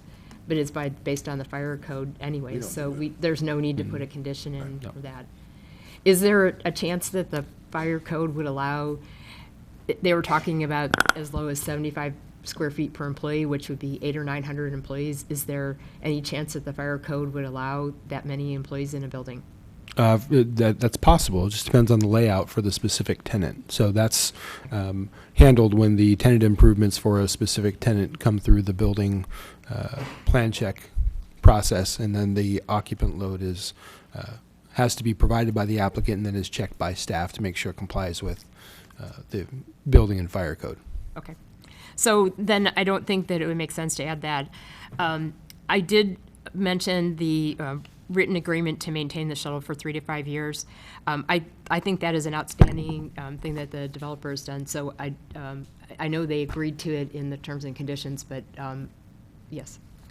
I just wanted to call your attention to the new condition of approval that staff did add to the draft conditions for your consideration, which actually does include it in the conditional use permit. So that would continue. If they wanted to stop the shuttle, they would be required to come back to this body to request a modification to their conditional use permit. Oh, good. So that's covered. Well, I saw it in the terms and conditions, but I wasn't sure if it would actually be in the CUP or not. Okay, all right, so that answers that. And then the other thing I had was it's really outstanding that the applicant had offered to make the surface parking available to the residents and also the open space on the north end, assuming that that continues. And I hope that it would be not just a terms and conditions thing, but there would be some kind of easement that it would be there as different tenants came through and that sort of thing. So the again, it wasn't specifically an easement, a recorded easement, but it is one of the conditions that is part of the conditional use permit. And the conditional use permit runs with the land, so it doesn't matter which tenant is in there, but that would be one of the conditions that they would have to meet to continue an office use in this location. And any modification to that would require a modification to the conditional use permit. Okay, so that's covered because it's in the CUP as well. So I think that was pretty much the major items that I had. Okay, Commissioner Udis?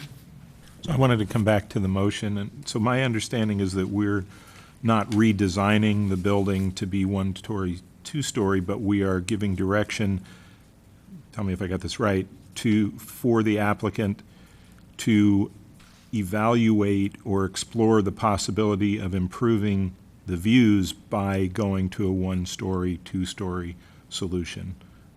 That's not my understanding. Okay. We can go to the maker. My understanding was, and so we'll have two understandings here, you can tell us. I understood you to say you wanted a project having a 1-story element to it and I guess a 2-story element to it. Perhaps I misunderstood what you wanted, and if you could explain it to us? No, that's correct. If my feeling is, I'm not proposing that we dictate the size of this 1-story or 2-story, but I am concerned that if we only suggest there might be a 1-story, 2-story, we'll get back the same kind of blocky structure, maybe shifted on the property a little bit, but it doesn't do much in general. You did say the 1-story would be so arranged as to improve the view. That is to say, I keep throwing out north, but I think it's the north side of the property which open up the west side. Yes. Right. That. So, in other words, if they came with a 1-story on the other side of the property, that's not what you're asking for. That's correct. Okay. That's correct. Okay, Commissioner Udis? A question for Commissioner Janoff. Do we have any evidence that's been presented to us that suggests that they can accomplish a 1-story, 2-story solution in the range of square footage that we're talking about, roughly 74,000? I don't have my ruler out, but looking at drawing A1.00, I'm looking at the footprint from the originally proposed 91 or 93,000 square foot project. That building was, I don't know whether that's the 44 or the 47,000 square foot project, but that's the substantial area where I believe a 2-story building could be constructed. And it does what Commissioner Hanson suggests, and that's pulling the building out closer to Alberta Way.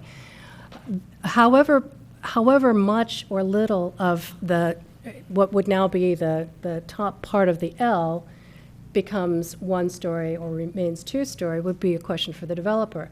But the point is that any modification to, as Commissioner O'Donnell refers to, the north end of the proposed building, any modification of that brings any portion of that to a single story would help preserve the view. So my recommendation is for them to consider how they can achieve the square footage, not necessarily what proportion, two-story, one-story. So, I mean, I'm okay with recommendation to consider, but I'm concerned about a mandate to do this because I don't think there's actually evidence that it could be accomplished. And I actually believe we had testimony earlier that said that anytime you move the building closer to Alberta Way, you decrease the views. You obstruct the views of those hillsides. So I'm okay with, consider and explore. I don't think we have evidence that would allow me to support a motion that says it's a mandate to do a one-story, two-story. That's just. Well, these, in a sense, are never mandates. When you send it back and say, I'd like you to try to do this, that's really all you're saying. I'd like you to try to do this. Now, they can come back and say, we've done 6 drawings, and you can't do it because, here, let me show you. And if they do that, then they could convince us that it doesn't work. So if that's the motion, then I'm okay with it. That was my understanding. Is that correct, Commissioner Janoff? Yeah, so if it wasn't worded correctly, we should make sure that it is worded as Commissioner Huda's wishes and as I think I've just said. So I would propose a couple other things to consider in that vein. One is whether Commissioner Hansen's suggestion to move the north setback would improve views as well. I mean, we said that might be an or another option to improve views. And the other item is actually coming back to something that's an old idea that came up. There was actually quite a bit of testimony from residents that a dog park wasn't necessarily the best use. And so I was, again, suggesting that while it be publicly accessible open space, that the applicant explore potentially other uses for that space that might be more attractive to the neighbors. Let me again say, because I'm trying to understand this as we're going along too. I understand Commissioner Janoff wanting the view, but I also understand to say the architectural look would be improved by the single story and the two-story as opposed to the whole thing being 2 stories. So we're really dealing with 2 things. One would be we really want to improve the view there. And that could either be done by what you're suggesting now or it could be done by this 1 story. It may be that 1 story will not improve the view enough, but the suggestion you're making may, or none of it's going to improve it enough, but improve it greatly. So you could put both things. In other words, I understand the motion simply to be, let's see what we could do with a 1-story, 2-story, making the 2-story bigger than it presently is to try to get to the square footage the applicant wants. But also, what we've heard is if we could expand the open space, that would be a big help too, and they should look at that. Well, I was referring to the use. dog park. Right. Not to expand it, but to No, allocate for it to different potentially use. a different use that the residents would prefer. Right, well, yes, fine. So will the maker of the motion incorporate those 2 suggestions? Yes. And will the seconder? Yes. All right, I'm going to call, unless there's further. There is. Okay, go right ahead. I feel like we're going down a very dangerous path. I'm very concerned about the precedent of ignoring so much passion in the town code, in the general plan, commercial design guidelines, only to hit a consistency to what? I don't even know what. But there's so much language in here, and there's so much passion in our letters, and we're supposed to be input from surrounding residents is a major consideration during any development review, and we're playing numbers games. And we've been played numbers games from 96,000 to 84,000 to 72,000. I'm really distressed, and I'm sure that's not clear, but I'd like to make it clear that we are ignoring provisions we have to protect and preserve the town, which we are in danger of giving away. And I'm not going to support the motion unless we give guidance to further reduce the project and make it consistent with the guidelines we have, and especially listening to the neighbors. Everything we have is similar to what was there. Preserve and protect. We have 31,000 square feet there. The initial design was 94,000. I don't think they read a word. then we got it down to 74, and then we got it down further, and council suggested there might be another level, and we're giving that away. And we're giving this language away, which we are going to need again in the future. So All right, that's we my call 2 the cents. question. All those in favor of the motion say aye. Commissioner Hanson, you're not voting on it? I'm voting against. Against it, okay. So those opposed? So we have 4 for and 2 opposed. All right, so it'll be continued to a date certain. The date is? Yeah, so we would like to add to the motion, if it's okay with the maker of the motion and the seconder, to a date certain of February 28th, if I can read that far. February 28th, so approximately 6 weeks. Should the applicant choose to not make any changes, and that will come back then. The only other option they would have would be to pay for additional noticing for a new public hearing, and so we will make sure they understand those options. But if it's okay with the maker and the seconder, to February 28th, and then we would need consensus from the commission. Yes, So it's continued to February 28th. Thank you. thank you. We'll take a 5-minute break now.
Okay, we'll come back in session.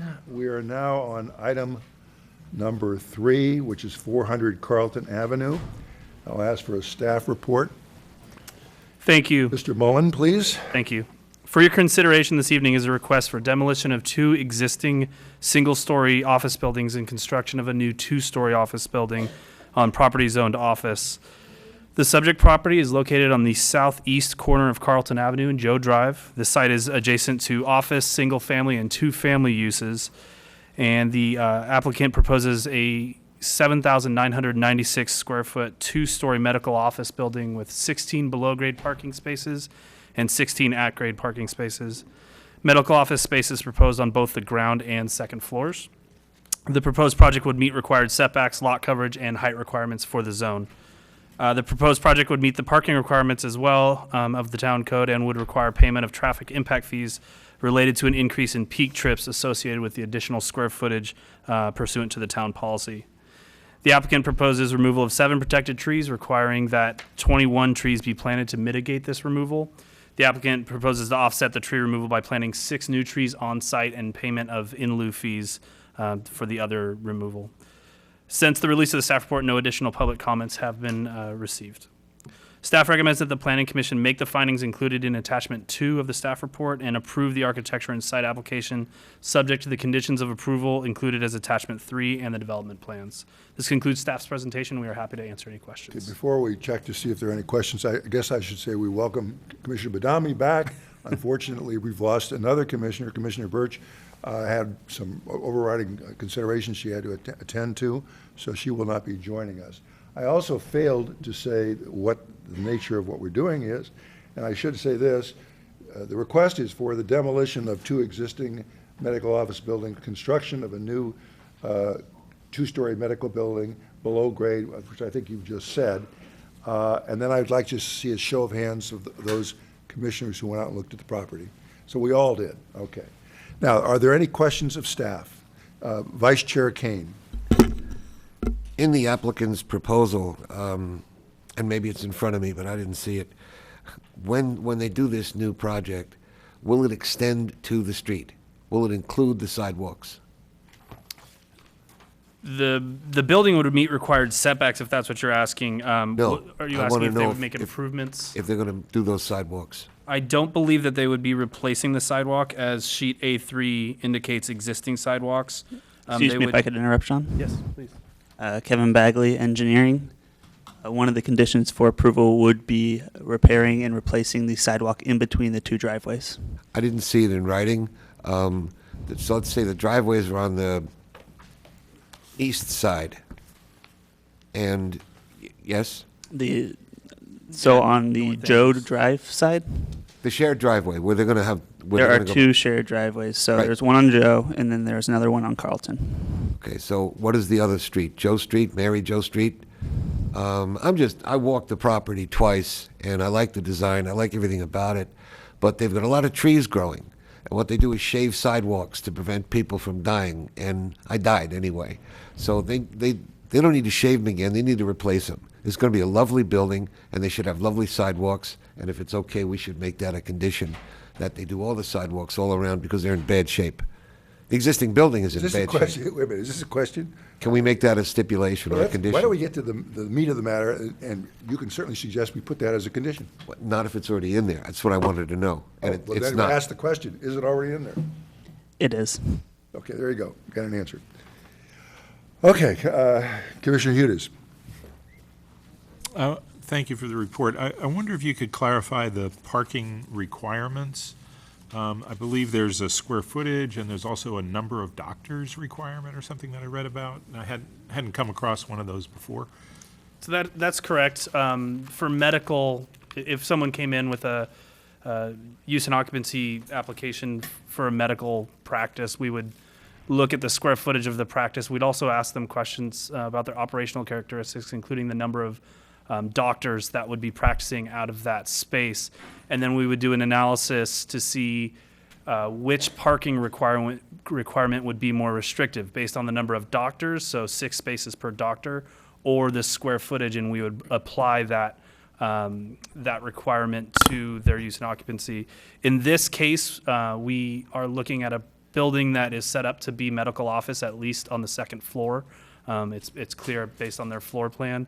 So the staff report recognizes that there is a square footage requirement which we're applying because we don't know exactly how many doctors would be allowed to practice at this time because we don't know what would be proposed downstairs as well. But we're applying the square footage and making reference to if this were to be all medical, the maximum number of doctors based on the parking would be six. I believe it's six. Five. Okay. Because I was looking at the existing building, which is quite a bit smaller, and I was challenged by the number of doctors and when that criteria is used, because I counted 8 doors that had a doctor's name on it, plus another door that said office suite.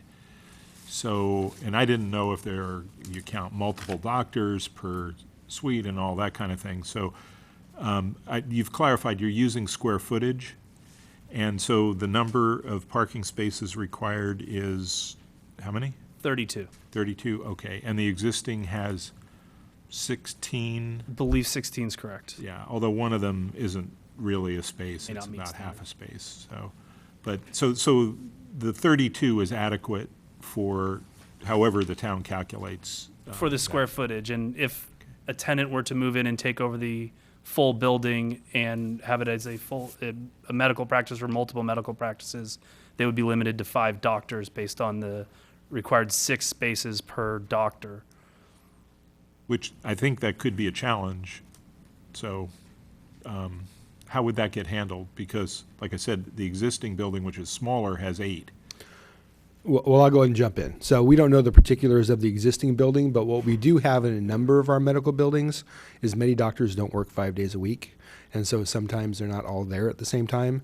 The other challenge you have with this building is it was built quite some time ago. So the requirements at that time may have been different.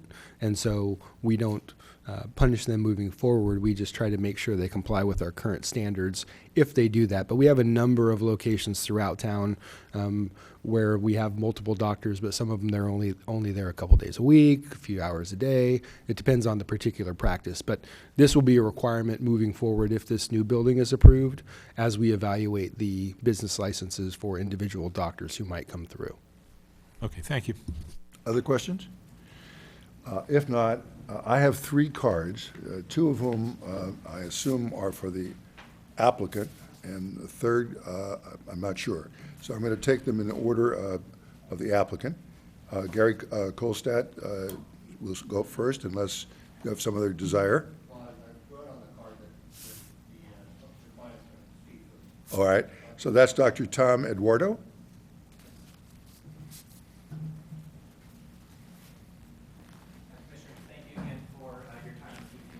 Let me stop you. I should have been clearer. Could you give us an address, either your business address or your home address?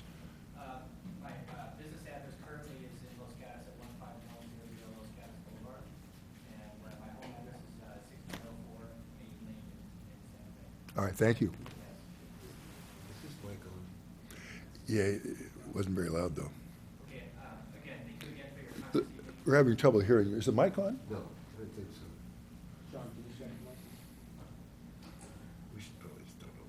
We will, yeah.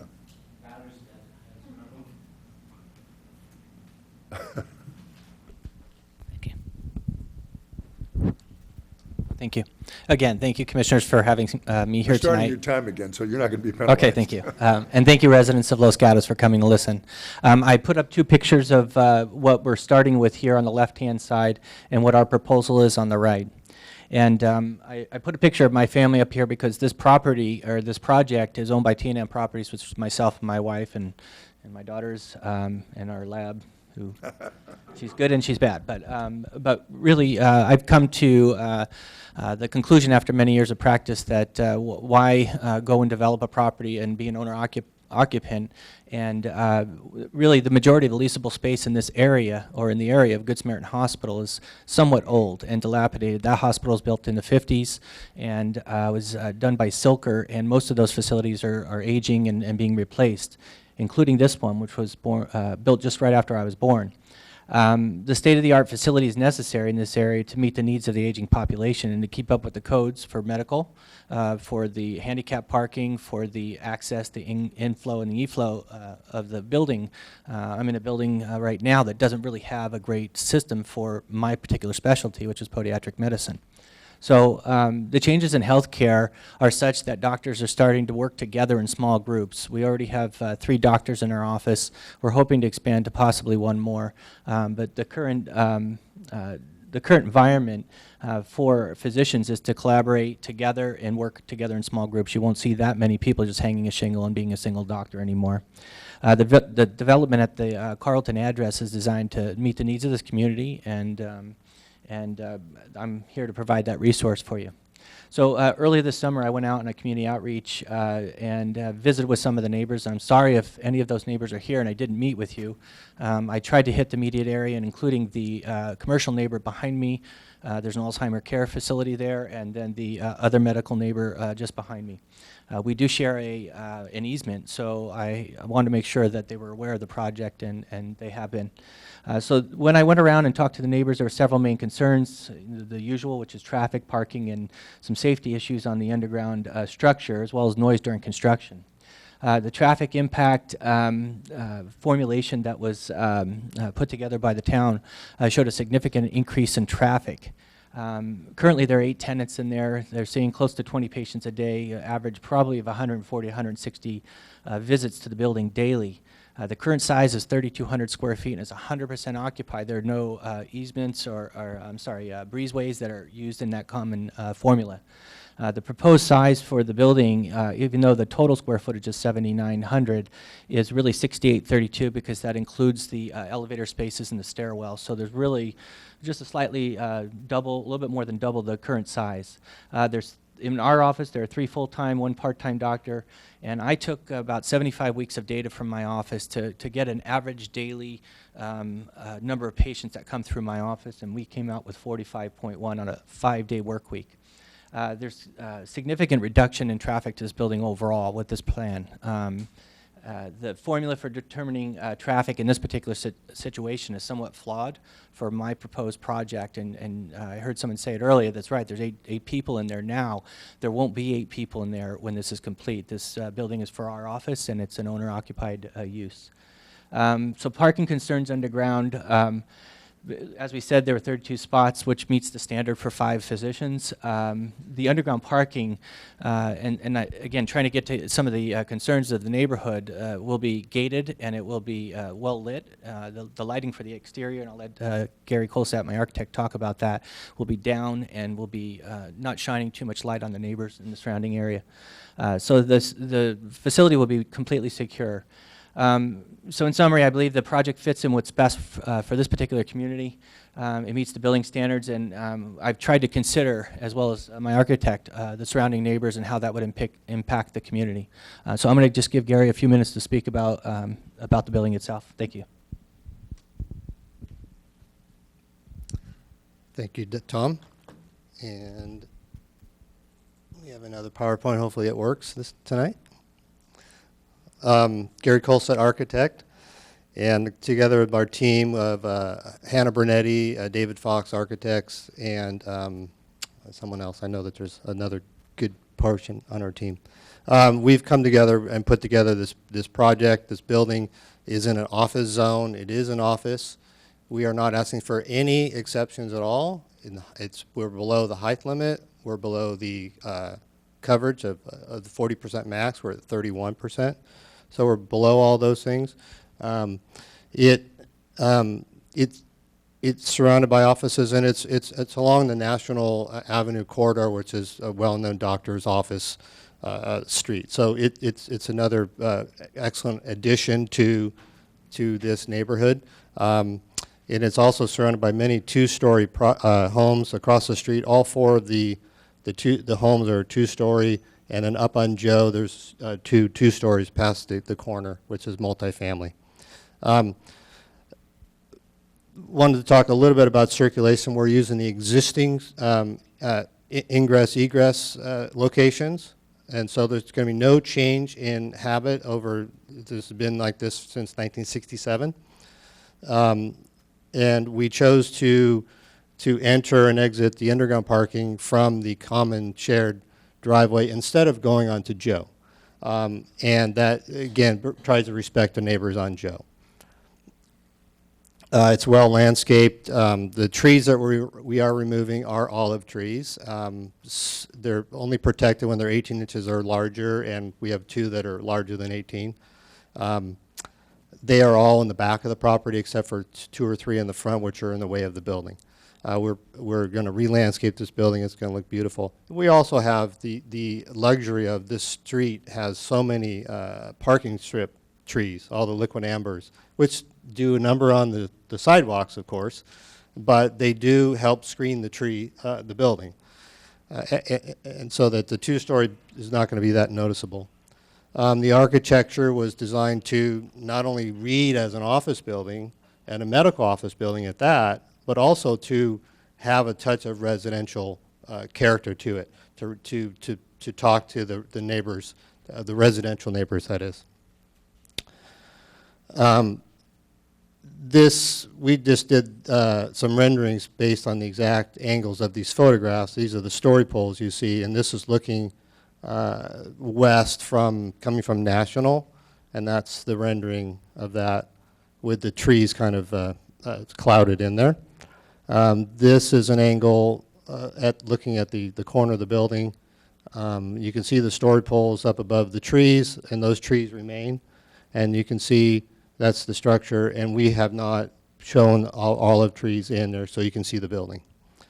This is just one more angle taken from Joe and the side entrance, and that's the side there. And what we've done in addition to having what we did is we took off this whole corner of the building to reduce the mass that much more to respect the one-story neighbors on Joe Drive. So that's it with that, and I just want to conclude by again reiterating that we're not asking for anything special. We meet all the parking requirements. We meet the architectural consultant liked the building after a few of our changes, and I think that the fact that this is an owner-occupied building speaks well to the future of this building. Right now, Dr. Lauder has owned this building for, 2 years now. He's out there every weekend. I happen to live about a mile from here, and I drive by quite a bit. I see him every weekend out there fixing something, cleaning something up, and so I know he's going to be there every day, and he's going to be a great member to the community. And I think that you should welcome this building. And we're here to answer any questions. Our civil engineer is here as well if you have any questions. Thank you. Are there questions? Commissioner Hudes. I had 2 questions about architecture. One was the column width in the back. The consulting architect suggested making them wider. I believe the response was that you couldn't do that. Are you satisfied with what's come back, and is the consulting architect satisfied with the resolution on the columns in the back? Yes. Let me walk over here. I don't have a pointer, right? There's no pointer on this, is there? Oh, okay. So these are the columns that support the second story, and they're 20 feet apart. And they're like your normal parking structure. They're every other parking space. They fit in there, and they're 12 inches wide. He wanted them like 18 inches wide, and if you added 6 inches to each column, we would actually lose a parking space. So it's quite a major thing to do. What we did is we lowered the opening, the header opening. We lowered that down. We added this arbor here.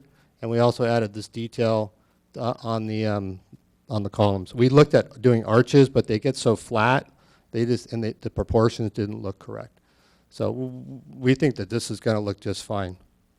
I had a second question on architecture. So this one's a broader question on commercial compatibility.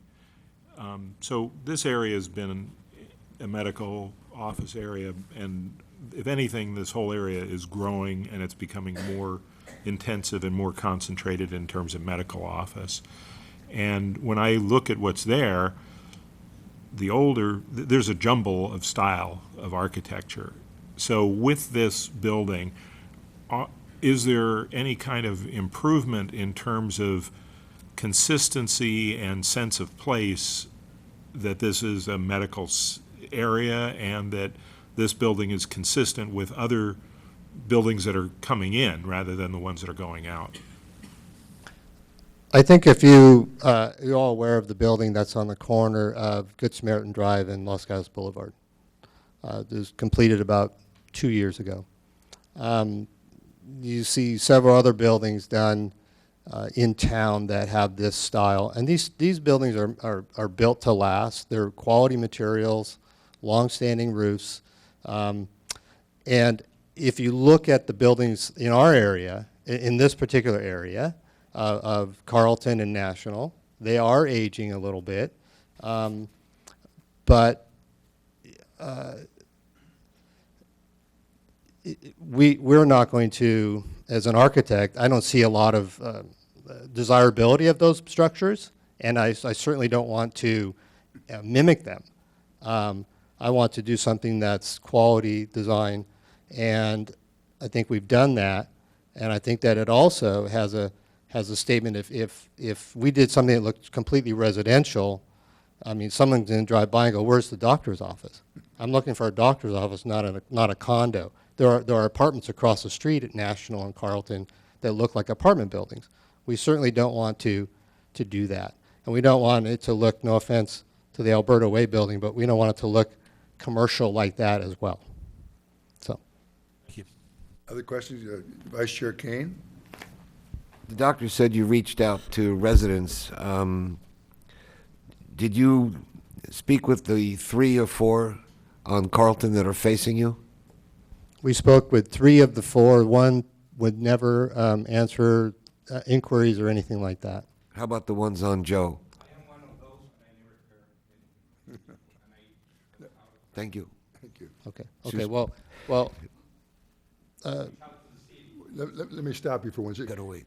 We're recording everything, and so if you want to come up after and speak, you can, but not from the audience. Thank you. I'm going to let Dr. Lotto answer those questions, because he's the one who did the community outreach. Yes, in fact, straight across the street, there's a new owner over there, and I met him again this weekend for the first time. But the one that's directly across the street doesn't answer the door. 2 over, they have dogs, because I've been to their houses many times, but they don't answer. So, you know, I'm out there, like Gary said, almost every weekend. I drive by every morning, and I drive by every day on the way home from work. The first house on the corner from Joe is a duplex. Those are renters. I went 1 block up on that side and actually met those folks there, too. Don't know their names offhand, but going down Joe, some people just, I spoke with one lady for an hour and a half. You know, some people don't, some people just said, no thank you, and shut the door. And so I think it was a mixed bag, but the feedback that we did get, and I don't know if that's been presented in a format with names and whatnot, but hopefully you all received that, and if you don't, I have that. And again, I apologize to the folks that I have not met. I just had a question. Have you contacted the 4 across the street on Carlton and the 3 on Joe, and did you get any objections? The only objection from the one lady was the concern about the underground safety for the parking. Okay. That was it. The gentleman I met this weekend had no concerns, and he's a new owner. Thank you. Thank you. Other questions? Thank you very much. I guess you still have some more time, is that right? No, the time's exhausted, so okay. I'll entertain yours in just a moment. I have a card here from Janice Carter.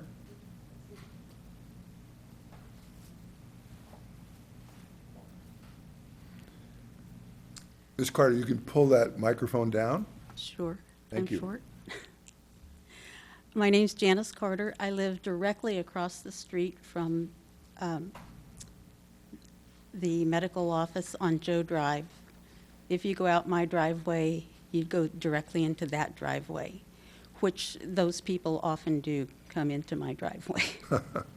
I've lived there since 1984, and I've seen this area just get more and more and more congested. So I am concerned about the traffic. I'm concerned about the noise, because right now you can't, if you're a resident, you cannot park on Joe Drive because it's all medical office. I was told once by an employee that they had to park on Joe Drive because they weren't allowed to park in the parking lot. And that brings along car alarms going off every day. So I am concerned. I have never met the doctor, but I did meet with his nurse, and I did give a sheet to them with my concerns, which was more than just the underground parking safety. It was the whole scale and look of this. It's a big Mediterranean beige building in a residential area. And I think, you know, the new medical buildings on Los Gatos Boulevard are in this style, and that's great for Los Gatos Boulevard. But this is basically a residential area, and this is what I look out onto. The other thing I would certainly prefer is, I'm glad to hear that they're going to have underground parking, because it might help. I can't get deliveries, my gardeners have trouble. The parking is really bad on Joe Drive. But I think I've lost my train of thought. It's just too, the scale of it, they're going to be doubling. Now, it sounds like maybe they might have less doctors, but they're almost doubling the capacity, and the traffic and parking is just really bad already. So those are my concerns. All right, thank you. Let's see if there are some questions. Are there questions? Commissioner Badami? How long have you lived there for? 34 years. When you purchased your property, was this property across the street zoned for office? It was the exact building that's there now. Okay, but you lived in your property knowing that you bought property right next to Yes. property zoned for office? Yes. Okay, Yes, thank you. but it's the intensity of traffic has increased over the 34 years by a lot. It's increased everywhere in town, I can tell you. Any other questions? Commissioner Hudes? Yeah, I understand the challenge of living in a neighborhood where the traffic is increasing and the parking is more difficult. We have to focus on testimony and evidence that's given to us here. And what was presented is that this building will have twice as many parking spaces and fewer doctors. I can go back and challenge that, but given those facts, is there any reason to think that this will really increase the traffic or the parking issue, given that there is double the parking and fewer doctors that are proposed? Well, they say they're doubling the parking, but there's already no parking on Joe or on Carlton and in the parking lot. So even if they double the parking, I don't think that's going to alleviate much, especially if it's a bigger building. So you're saying the existing parking doesn't fit the existing building? Right. Either a lot of people are Not parking at all. there? Okay, thank you. Mm-hmm. Any other questions? Thank you very much. Thank you. All right, so I have one other card. Mr. Serrano?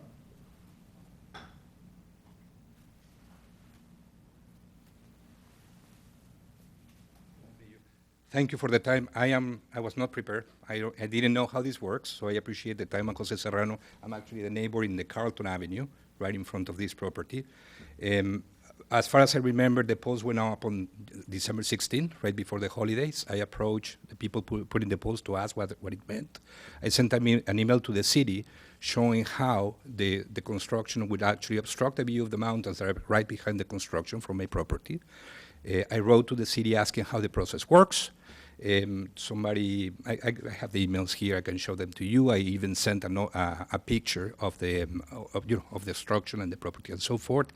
I was informed that the city was going to be on vacation until January. This was around December 22nd. January 2nd, you were open for business. I was out on a vacation trip until last night, and today I left the office just to come here and understand how this works, right? So I guess my first petition will be to ask for more time to consult an attorney and understand how this works and see what rights do I have. I'm a lawyer myself, but I'm an in-house counsel.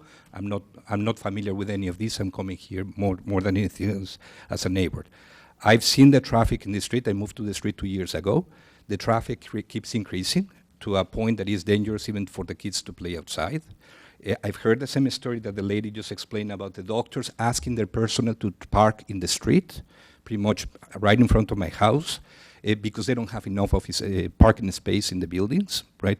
I don't know how this will affect, or I'm not an expert in these situations, but I can tell you what I can see. Just to leave the driveway of my house to get into Carlton is dangerous. You cannot even see the cars coming through, and the traffic, as I have mentioned before, is extremely high. So I have concerns about the view, I have concerns about the traffic, I have concerns about the parking situation that currently exists in the area, and of course, as a neighbor, I have a concern about the value of the residences that are there. This is not just an office space.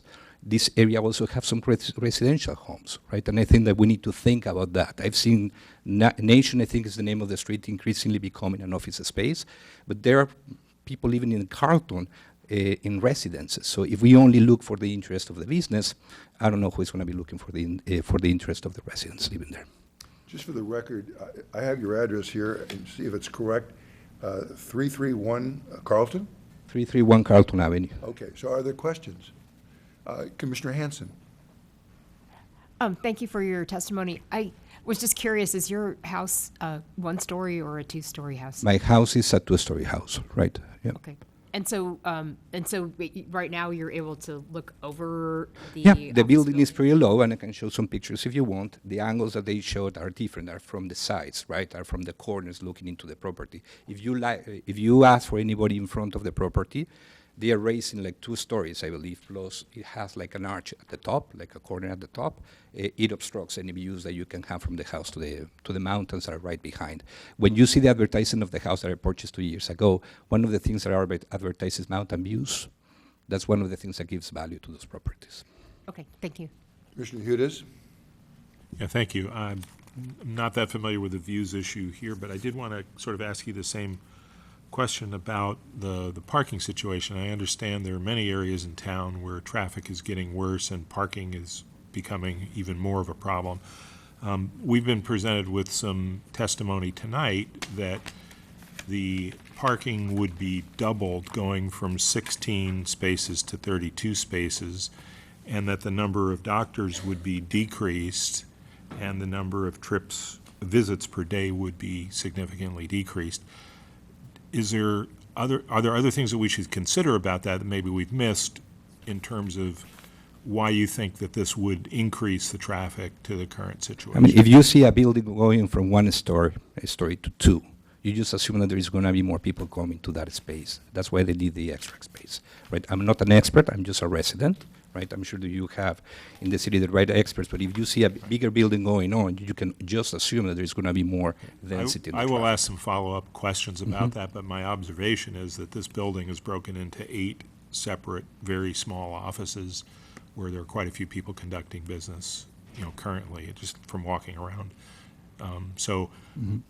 It just is, it contradicts what the logic seems to be, that adding parking and decreasing the number of doctors would result in... Right, and that's why I'm suggesting that probably we should have some more time to just get legal counsel and be able to answer this question, because I'm not an expert on this. What I can tell you is most of the people that you see parking early in the morning, first, are not patients. It's not people coming in and out. Most of them are wearing medical uniforms, and they stay there for the whole day. And I'm sure probably they know better who they are, right, than me, right? So I don't know how much that will change with the construction. They may have just one doctor in the office, but they may have more nurses and medical staff than they currently have occupying the space now. I just don't know it. Yeah, thank you. All right, sir, thank you very much. Thank you for the time. All right, we'll go back to the applicant, Gary Kolstad.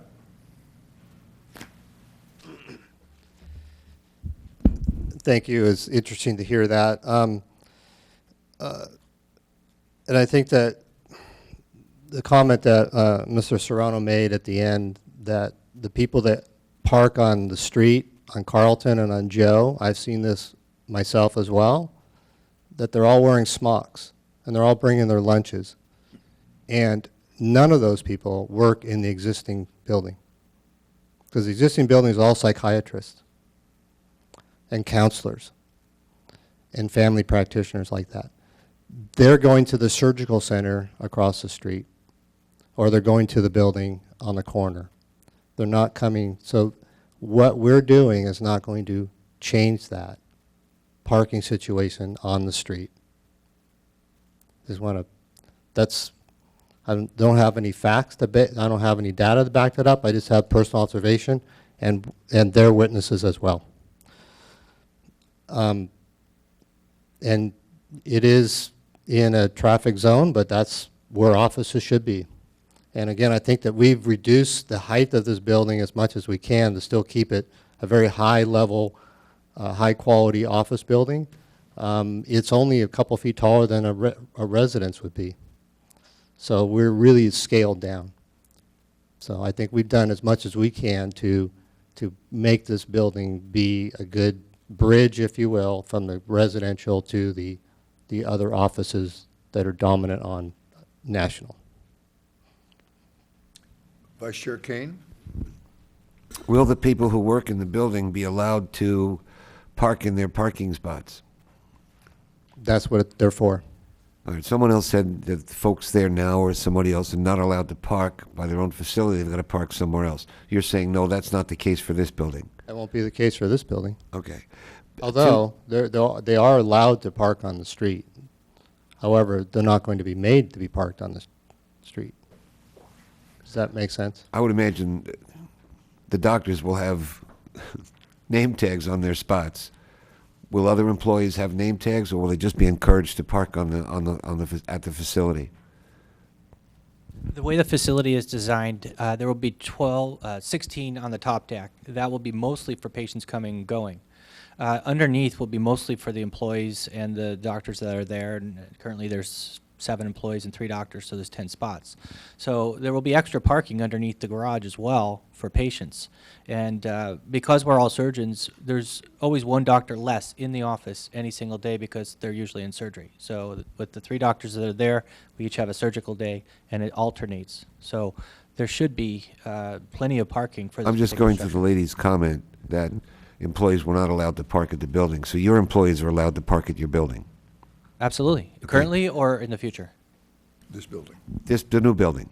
Absolutely. Okay. Yeah. Assuming Carlton is east-west, behind the building, off of Carlton, the parking spots that look like they're on your property are dedicated to 15215. Will that be the case in the future? That is correct. That easement separates those 2 properties. The owner on the corner behind me, they share the easement, but they own those spots on that side, and we own our spots on this side, up against the building. And Mr. Kolstad, it's my fault I didn't understand staff's answer. Will you be putting in new sidewalks? We will replace sidewalks that need to be repaired. The town's arborist was against it, because he felt that it was going to harm the trees. But we will repair any sidewalk that needs to be repaired. You know what I'm getting at. The trees are putting the sidewalk up, right, and you can see where they've been shaved to make them flatter again, and right now they're not flatter again. Mm-hmm. So I'm wondering, are you going to shave them or replace them? We're going to do whatever the engineering department makes us do to meet their standards.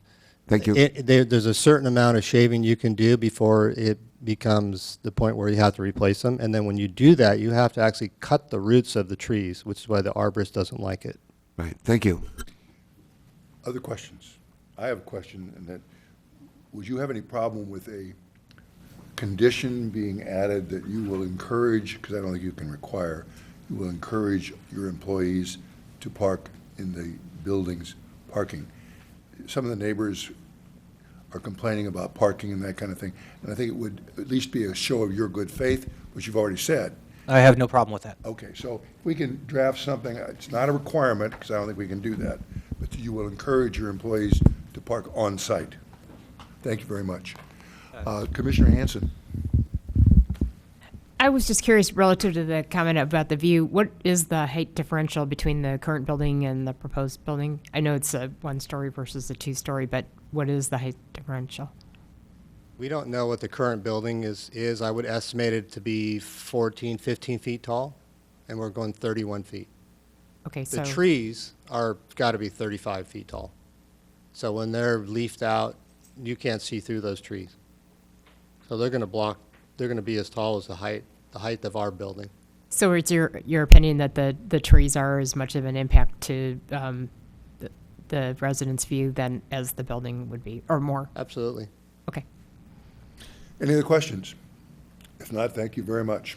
Thank you. Thank you. All right, we're going to close the public input to the public hearing, and I will ask the commission if they have any comments, questions, or a motion. Commissioner Badami. I find this to be a well-designed building. There's no exceptions. The issues raised by the town architect have been resolved. I don't see that there's going to be a parking issue with the conversation that we've had with the applicant, and the logic as brought up by Commissioner Hudes. So I would be in favor of approving the application with the 2 conditions that we encourage the employees to park on site, and that we review the repair and replacement of the sidewalks with the town arborist and Ms. Peterson. So do you want to make Well, the motion? I could make the motion. I don't want to be greedy on that one because it may be that my fellow commissioners would like to provide input, but if nobody's Why don't looking you at go me ahead like and they would, the I'll make a motion. If we get a second, then we can discuss it to our heart's content. All right. I move to approve architecture and site application S-17-002, requesting approval for demolition of an existing medical office building and construction of a new 2-story medical building with below-grade and at-grade parking on properties zoned office. I can make the required findings for CEQA.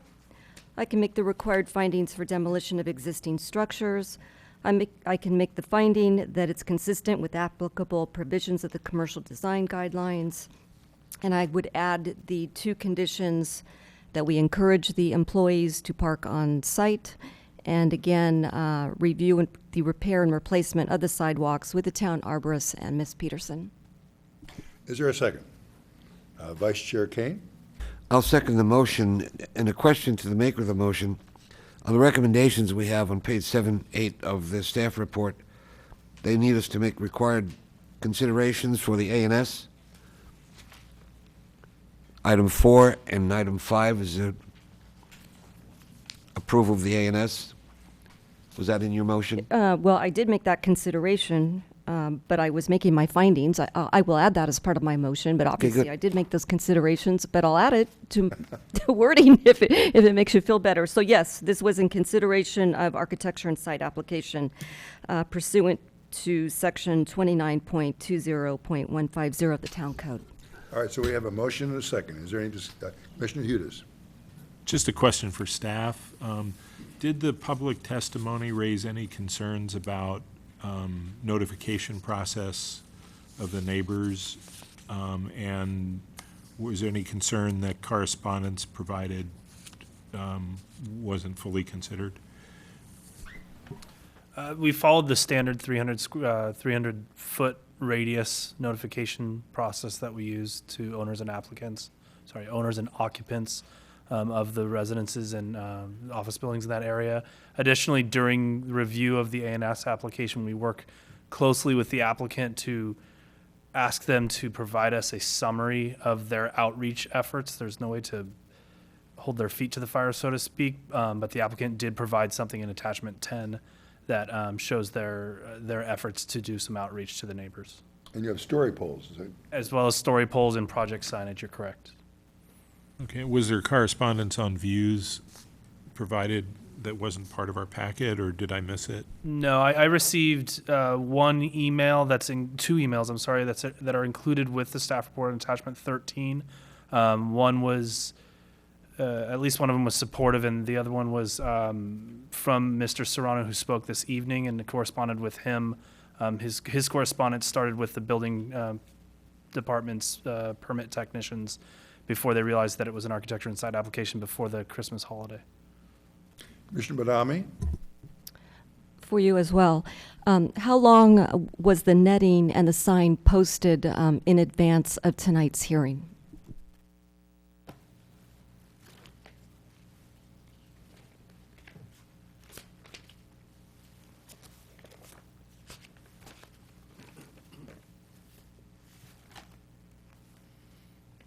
Staff approved the survey of the netting on December 21st, but I believe it was installed several days before that. Then the applicant needs to get a surveyor out there to verify that the netting's at the appropriate height. So the approval date, what we would say, where we start our timeline is December 21st. And that would be the sign as well being posted on the property? Correct. Thank you. Any further discussion? If not, I'll call the question. All those in favor of the motion? Apparently, it passes unanimously. Chair, pardon me, if you would give us the standard words. Yes, thank you. So anyone who's not satisfied with the decision of the Planning Commission can appeal that decision to the Town Council. Forms are available in the clerk's office. Appeal must be filed within 10 days, and there is a fee for filing the appeal. Thank you. All right, if everybody is prepared to move forward, we can. We can move to the next item, which is architecture and site approval and variance application for property located at 418 University Avenue, requesting approval of variance for construction of an accessory structure that does meet setback requirements and approval for construction of an addition to a single-family residence that will exceed the allowable floor area ratio on property zone R1D. May we have a staff report? Good evening, Chair and Commissioners. The project proposes an addition to a pre-1941 single-family residence and construction of a new detached garage with reduced setbacks. The project was considered by the Historic Preservation Committee on May 24th of 2017, where the committee recommended approval of the project with two modifications, one of which was to match new siding elements to the existing, which the applicant has incorporated into the plans, and the second was an option to modify the rear sliding doors to include window details elsewhere on the home, which the applicant has chosen not to incorporate into the plans. The applicant has requested an architecture and site application to exceed the allowable floor area ratio for an addition to the first floor and a new second story. The proposed home at 2,301 square feet would exceed the allowable floor area ratio by 408 square feet. The proposal would result in the fourth largest home in the immediate neighborhood with regards to square footage and the largest with regards to FAR. The applicant has provided justification for the exception, which can be found in Exhibits 4 and 7, and include justification that two homes in the immediate neighborhood also exceed their allowable FAR. The applicant has also requested a variance application to project into the required right side and rear yard setbacks to accommodate a detached garage. The new 446 square foot detached garage proposes a 1 foot setback along the rear and right side yards. The applicant's justification for the variance cites safety concerns with the proximity of the property to the University Avenue and Los Gatos-Saratoga Road intersection, as well as justification for the siting of the structure based on the existing driveway alignment and location of the home. The applicants have reached out to their neighbors, and staff has received 3 letters of support and 1 letter of concern regarding the setbacks of the garage, which are all contained in the desk item before you this evening. Staff recommends that the Planning Commission review the findings and considerations in Exhibit 2 and consider approving the architecture and site application subject to the conditions of approval in Exhibit 3. Staff also recommends denial of the variance application based on concerns related to neighborhood compatibility of the garage setbacks and the fact that the findings to support the variance cannot be made. This completes staff's presentation, but we are happy to assist with any questions. Ms. Schupman, I'm not familiar with Associate Planner Ms. Schupman. Are congratulations in order? Thank you. Congratulations. I went to the property, and certainly there seems to be a challenge with the oncoming traffic. What was the issue with the proposed alternative that you gave, which would not require the variance? The alternative would be the minimum of a 3-foot setback. So the code does allow a 3-foot setback, and so that would mean the applicant would have to push the garage 2 feet forward and 2 feet in on that right side setback. Shall I ask the applicant later what the problem is with that? All right, Sure. thank you. I had a related question to that. It said here in the staff report, a detached garage with a 3-foot right side your rear yard setbacks could be constructed with a similar layout that would allow for additional cars to be parked on site. So it would still be you see a scenario that would meet the setbacks that would still be a 2-car garage. So part of the applicant's letter of justification was discussing being able to get more cars on the property and not parked on University Avenue. And so in staff's looking at the application, the garage could be moved forward 2 feet and in 2 feet and still allow additional cars to be parked on site. Other modifications could be done, including reducing the size of the garage. But the applicant can talk more about the scenario of how they got to this point and why it meets their needs during their presentation. And I would just add that this is not a 2-car garage. It does not meet the minimum standards for a 2-car garage for town code. Oh, that's right. You said it wasn't wide enough. Okay. All right.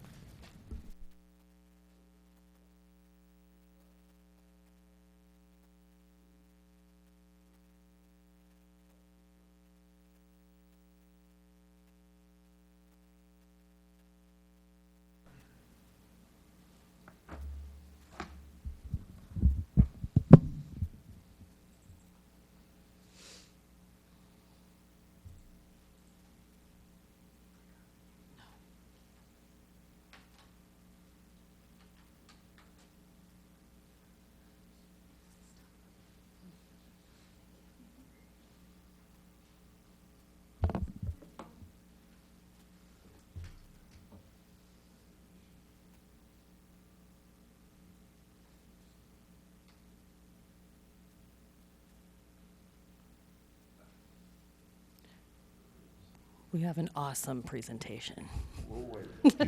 Unfortunately, your time has expired.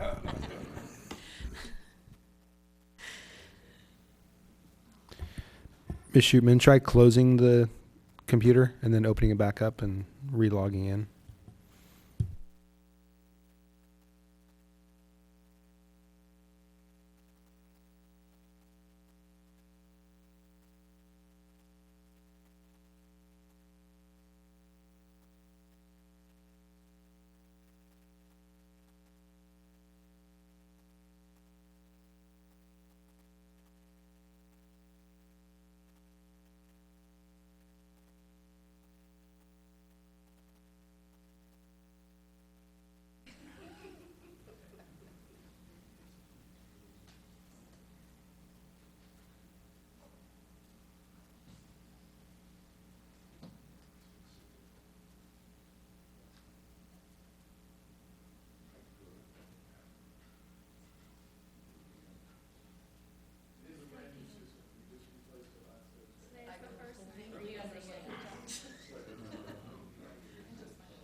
You're underpaid. Way underpaid. Okay. Good evening, Commissioners. Beth Worsema, Studio 3, representing Cynthia and Tim, my clients. They're here in the audience. I'm going to actually share part of the time tonight with Tim, who's going to speak to what living at this property is actually like and why one of the variances or exceptions is requested.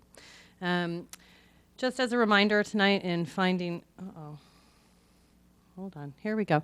In finding for the variance, I know you know this, but we wanted to just kind of make a point of the two causes and then our two separate concerns and what you need to find in order to do it. And we believe that in the exception for increasing the square footage over the FAR, that we check the box on finding that the current house has the same site conditions as properties adjacent, many of whom are larger over the FAR and two-story. We're also, even though we're over the FAR, we are the fourth largest house in our immediate neighborhood, and then it trickles down further from that beyond. And then, and therefore, because of that information, also the granting of this is really not a special privilege indicated for this property. Regarding reduced garage setbacks, one change over what Jocelyn has said, we've had a few extra meetings with the rear neighbor, and we are only requesting that the right side setback be reduced to 1 foot, and we are going to pull to the 3 foot at the rear setback to accommodate the rear neighbor's concerns. And this was after multiple meetings that they had with the owner, who can go into detail with that. So similar logic behind both these, and I think some of the graphics will help to show that. I'm sure you all know how to calculate FAR by now. So we are 408 square feet over the allowable FAR. However, again, not the largest house in our immediate neighborhood by fourth in the document, and still a modest home at 2,301 square feet. Just a little chart diagram about FAR in the neighborhood. We are the red hatched box as our project site.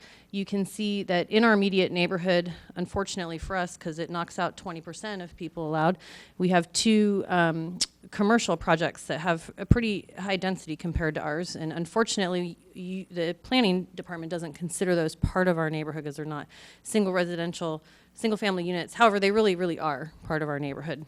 And I think you can see by this diagram, the dashed blue line indicates immediate neighborhood and the two houses that are over the FAR, and then our expanded neighborhood, well within walking distance of this property, are also over the FAR. You can see on this chart, we fall at kind of position 10 in our expanded neighborhood. So just graphically speaking, I think it's an easy representation of what is consistent with the neighborhood, which we are proposing to maintain. This is a picture on the left of the story poles that went up on this house, and then a rendering of what is proposed that you can see kind of fits nicely within the neighborhood. Most of the houses across the street, I'm sure you visited the site, are also two-story. We're actually lower in height than the majority of those. So from a bulk and mass perspective, regardless of FAR square footage, I believe that the home is suited for the neighborhood based on immediate neighbors. A similar graphic showing the reduced garage setbacks and then what the garage setbacks are over here and where we fall. Obviously, we are, again, the neighbor or the site in red, and neighbors that in both the immediate and expanded neighborhood that exceed the FAR. And we've included some pictures so you can kind of see how people have garages or carports converted to garages, kind of slammed right up against the side setbacks, many of them having a 0 setback on them. That's actually relatively consistent for this neighborhood. I think if you just kind of toggle back and forth between this graphic and this one, you can see that we are once again consistent with the neighborhood in our request.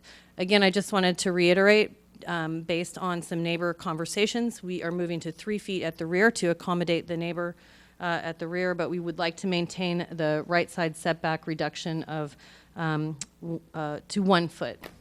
A little diagram here about what that does for us. So here's our proposed garage. The green indicates our garage door opening. While it is larger than a single car garage door opening, it does not meet current code for a 2-car garage opening, nor does the car because of this notch that's right here. You can see that the house footprint is here. We do have a cellar with square footage, and we have a light well at the back of the home here. the more we shove this building this way, the more we encroach on this light well and the egress to that light well, as well as ingress into the home. So part of why we want this detached garage shoved over is to really maintain the existing driveway that runs immediately adjacent to the side. It's 14 feet 7 inches wide, and we'd really like to maintain that. Our garage door is 12 feet, and that is actually set in 2 feet from that 1 foot, so 3 foot off. So this center line of the door and the driveway access are kind of important because, look, we already have difficulty getting in and out of the driveway. We don't need difficulty getting in and out of our garage as well. Then I'd also like to draw your attention to the fact that we do step down in grade a little bit here. So while we come down, we also are navigating some grade issues, which is what creates the need for these stairs to access this home from its detached garage. So based on code compliance with a light well and stairs and access into this house, the more we shove this over, the more complicated this becomes, and the more hardscape and grading we end up doing in the yard, creating really an unusable backyard, which is part of the consideration for really wanting to maintain that right side setback as well. This was a shadow study that was done to just show that moving the garage around had little to no impact on the neighbors, no matter what time of year. And then I'm going to turn it over to Tim for the last few minutes so he can kind of talk about what's hard about getting to and from his house. Okay. I don't know if you want the pointer. Why not? Ladies and gentlemen of the Planning Commission, thank you very much for taking time to review our plans tonight. Could you state your name and Oh, I'm sorry. My name's Tim Canepa. I live at 418 University Avenue in Los Gatos. Thank you. I guess that last part was obvious. I've lived in the town for 20 years, actually at the same location. We love Los Gatos. We love walking downtown, spending time downtown. We see our neighbors on the trail and friends on the trails, see our friends walking downtown. It's basically our home. My wife, Cynthia, she is a co-chair for the Campo de Bocce annual charity event for Ronald McDonald House at Stanford, so we really like to support the community. We're very excited about being able to remodel our home and expand it to welcome in more family and friends. And we really want to maintain the character of the house. So that's why we spent time going to the historical committee and making sure that the house still fit in with the original design. In fact, I'm pretty proud of the fact that the 8 double-hung windows in the existing house right now still all work pretty smoothly with a little TLC. All that said, the one challenge that we have is being in such close proximity to the corner here. It's very challenging to get in and out of the driveway here, and it's also very dangerous to park on the street right there. We've actually had 2 cars totaled, a couple of cars sideswiped, and I think in total with all of our neighbors, I think we've had a total of 10 cars hit or totaled. Oh, do I need to? Forward your pictures. Okay. Yep, that's one of our cars totaled. That's the car that actually hit it. You can see it's flipped over on its side. It actually ran up over the back of the car and flipped over on its side. We actually had another incident where our house was parked and hit. So a car drove all the way through my neighbor's yard into the side of the house and knocked my son's bed 4 feet. Fortunately, he wasn't in it at the time, but I mean, and you can see some of the damage here. So basically what we're asking for in the variance is we don't care so much about the back variance. I mean, that was just to, as Beth said, to make a little bit more space there. But the side variance, moving the garage over 1 foot makes the access to getting into the garage pretty much straight back so that we can, I know it's not a 2-car garage per se by code, but we can still get 2 cars into the garage. Because one of the other problems we have by being in this close proximity is we've got you know, occasionally we need to swap cars because you need to take like the SUV out to go get something. And in order to do that, what we end up doing is usually it takes two of us. One of us comes out, drives out, does a little loop around Your on time, rate. pardon me, stop. Your time's up, but I'm going to give you another 30 seconds, but Okay. then finish, please. Okay, sorry. Yeah, so in order to swap cars, we have to take one car out and drive around the, you know, the little loop. We call, my kids call it the loopy road. Drive around the loopy road and then, you know, put the other car back in. Final comment is that when you look at this, the way this contour has been made in the road here, you can see that the cars have to, you know, change angle here just to get past this parked car. Otherwise, if they go straight, they'll, you know, run into the back of a car like, you know, one of my cars that got totaled there. And the other thing is that when traffic is really busy here, you'll see cars come from way back here off the screen, drive on the opposite side of the road, and jump into the turn lanes here. I've seen them come back at least 10 plus cars. So what we're trying to do is get our cars off of the road just from a standpoint of safety and, you know, kind of mitigate some of the. Your time is up, but we got your Okay. point. Thank you very much. Yep. Are there questions? Yes, there are questions, so we'll see who they want to direct their questions to. I'll start with Vice Chair Kane. You may have said it, sir, but how many cars do you have? 3 right now. 3. I've seen your driveway. It's very narrow, and your cars were parked in head first. So you back out of there before you do the merry loop? It depends. So I generally back in, so we'll either back in or go straight in, depending if we're coming from University in Right. this direction, we go in. If we come in off of Highway 9, we usually, you know, have to do a maneuver and back the car in. If you turn your head, you need to take that mic with you. Oh, sorry about that. Everything you're saying is not going to be recorded. Okay. Thank you. So if we're in the, if we're coming around Highway 9 down University, traveling north, then we would back the car. We would, you know, maneuver the car and back the car in, which is no easy feat either with the cars flying around the corner. The wife speaking here. Just identify yourself, please. Cynthia Beveridge. So I destroyed the back end of one of our cars because I was trying to back in with my stepson, and the car came around Highway 9.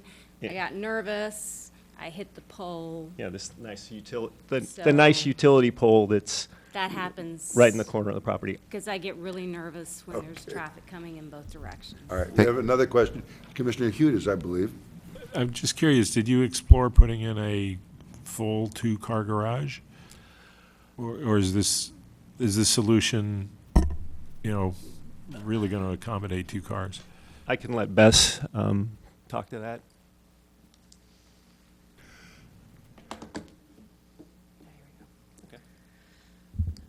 Technically speaking, from a square footage aspect, the garage does meet a 2-car garage overall square footage. However, that's not how a 2-car garage is mandated by code. It's mandated by a minimum width and a minimum depth. While we meet that in depth, we do not meet that in width, and a large portion of that is due to the fact that we would continue encroaching over this way, which means we really can't get a turnaround into this, backing in and out. So we've done an oversized garage door because one of their cars is small, and they're going to pull it in and snuggle it over here, and the other one's going to go straight in. So it will be a 2-car garage for how they use it, but based on code standards in terms of minimum width at its entrance, it is not. Okay, thank you. Commissioner Badami. Per Exhibit 4, you're asking also for a FAR exception, and this is a home for a blended family with aging parents. So the 3 cars that you have now, does that include vehicles for the aging parents? Are they there now? Will they be adding more cars? No, they're not there now, and I don't anticipate that they'll be adding more cars, especially, for example, right now my father doesn't drive. Okay, thank you. Commissioner Hanson? I was just trying to understand the use. So Right now, you park all three of your cars in the driveway tandem? Is that? No, Or right you now, park some on the currently, we street? have 2 cars in the garage and we park 1 car down the street a ways. Okay, so in this model, you'll be parking 2 cars in the garage and then the third car goes behind, in front of the garage on the driveway? Yes. Okay. And, I mean, this isn't a comment on the zoning or the setbacks or anything, but I mean, it seems like I don't, how much does that help your safety? Because you get 1 car off the street? Yeah, we Is get basically- 1 car off the street, and we'll also, depending on conditions, probably park it down the street, as we've been doing lately. Okay, thank you. Commissioner Badami? This might be a question for Ms. Worsima. Staff did provide us the immediate neighborhood with the FAR and the lot sizes, because you are asking for a FAR exception. And this is an extremely small lot. This chart here with the expanded neighborhood, I don't see that you included the lot sizes for the other homes that had FAR exceptions.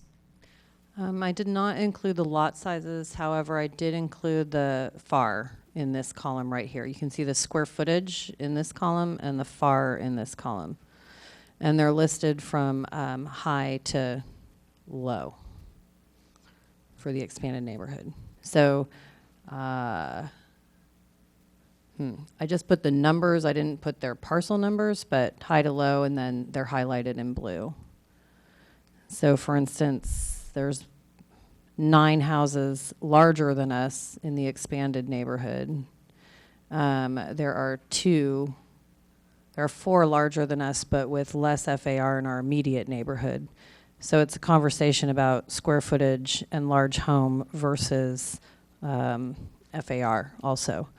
I would contribute that if you drive down the street, and it always shocks me actually on this project personally, that there are not more houses that exceed the FAR. For instance, when you look directly across the street and immediately when you're turning onto it, the houses have much greater mass and bulk and volume. However, obviously some of their lots are bigger since their FAR doesn't pop on here as over their FAR.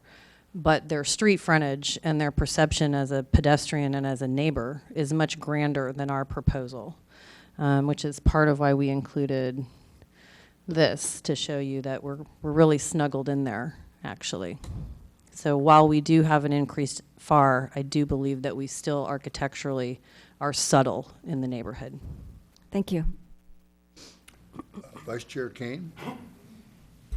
Ms. Worsima, the staff provides on page 5 the addresses and exceeds or meets FAR.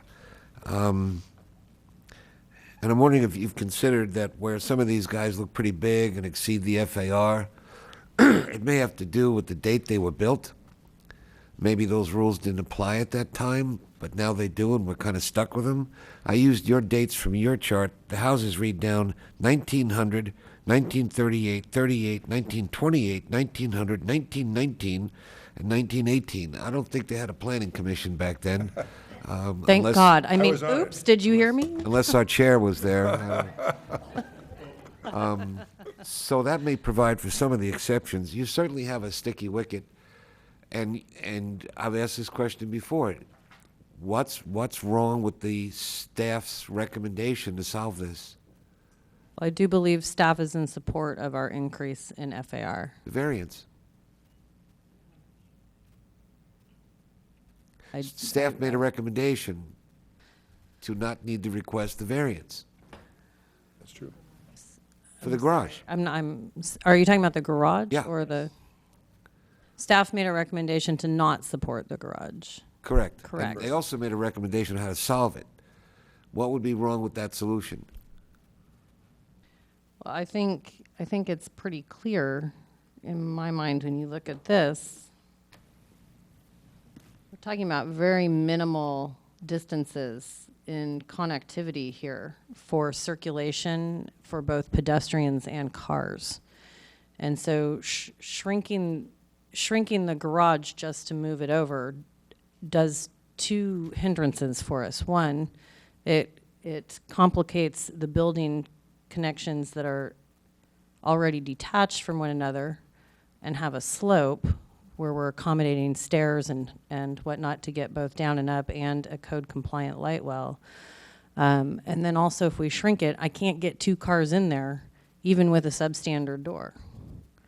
So I'm not sure that I would shrink the garage to move it over and accommodate absolutely nothing. I also have a neighbor on the right-hand side that is quite happy with the proposal at 1 foot over. I believe you have a letter in your desk item from them. So, Okay, thank you. I'm good. Thank you. Commissioner Janoff, you had a question? Do you? Along the same lines, is there a fence between your property and the property to the, how would you propose you maintain the garage with a 1 foot clearance? So this is a common thing I see, and I see this in construction also. And I think this just requires neighborliness. I live in a house with the same kind of thing, and my dog does a really good job of squeezing back there, much to my chagrin. However, if the house is built proper and done correctly, and we will have to access that side of the property from the neighbor at the time of construction for that in order to get construction, fire rating, et cetera, done properly. I would say that with today's current building materials that are far superior in terms of longevity and maintenance factors, I'm not concerned about that 1 foot section compared to a lot of things that you see with 0 lot line or 1 foot or less. I was going to say, let me add to that. My neighbors and I have maintained the trees in between our properties for quite a number of years in a very collaborative fashion. So I don't think we ever would have a problem with that. In fact, one of the pictures somewhere here, that big pepper tree on the right, we've done. Again, why don't you pull the mic out? Okay. All right. Sorry. This big pepper tree on the right, we've done quite a bit of collaboration to make sure that we try to keep this tree as healthy as possible, because we feel like it's a very important historic element for the street and the neighborhood.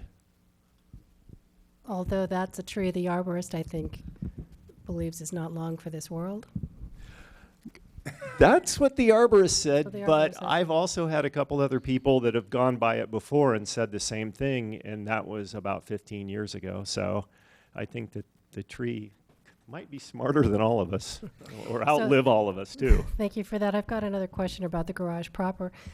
It's very difficult to read these numbers, but I think I'm making out that it's 21 foot 2 inches across the rear dimension. That's correct. Okay, and a standard garage width is 20 feet? 20 feet. So you've got an extra foot there. My question. Let me be clear. The garage code is 20 feet clear inside. Okay. This is an out-to-out dimension. Okay. Including So all building materials and structure. And you have 20 foot clear inside, and yet you're not a 2-car garage. Because of that right there. So my question is, what is it about the staff's recommendation when they feel that your needs can be accommodated by respecting the 3 foot setback? What is it about their recommendations that you would dispute? I'm not hearing that they would suggest shifting the entire garage over, but it seems that they're suggesting that there is enough room, given that you don't have to have the 20-foot clear interior dimension, since it's not a 2-car garage. I'm just curious what your opinion is about why they believe you can accomplish what you want to with. So I think one of the things that probably happened, and you can see that it's neglected in the letter of justification, is that there wasn't as much exploration done on the connectivity between these two buildings with the right-hand shift. And so I would venture to guess that have we provided them with additional information on that, that maybe they would have seen it our way, especially in light of the fact that there are many other garages in the area that also meet that 0 or 1 foot setback. But we focused originally on could we stack more cars and the back setback. But after neighbor discussions, that back setback went away to accommodate the rear neighbor, and that had been the primary focus in all the conversations, and I probably should have done a better job talking about this right here. This, to me, was more obvious from a code compliance as opposed to an amenity. Second question is your dimension front to back. Looks like it's 23 feet and some. I think so. Let me go to the bigger version. I can't read that either. So the question is, if you were to reduce that front to back measurement down to 21.6, that's an additional 2 feet, that would help that corner that's impinging upon your turnaround area. Yeah, but we're not talking about the front to back one anymore. We're going to change that to 3 feet. Well, I understand you're not talking about the setback, but the dimension of the building. I know, well, but don't know if I've that's got the to be current able, dimension. but what we're trying to do, Commissioner Janoff, is actually snuggle 2 cars in there through an oversized 1-car door. So in order to do that, the more I pinch this down, the smaller this door gets, so I can build this structurally and seismically, and the greater the angle in this already tight, crazy train action that we're on happens. What's the current dimension according to your drawing, front to back of that garage? Front to back on this side is... On the other side. On this side is 22.4, out to out. Okay, thank you. Any other questions? Yes, go ahead if you, pardon me? Oh, okay, we'll get there. All right, I think the time is up, and thank you very much. Thank you. Now, I just want to establish, we didn't put on the record, did everybody visit the property? Everybody visited the property, okay. We'll close, oh no, I have another card here for Jim and Jenny Woods. And then Tim Nick gets to come back. Good point. Good evening. Thank you for listening to us for a few minutes. I'm here with my wife, Jenny.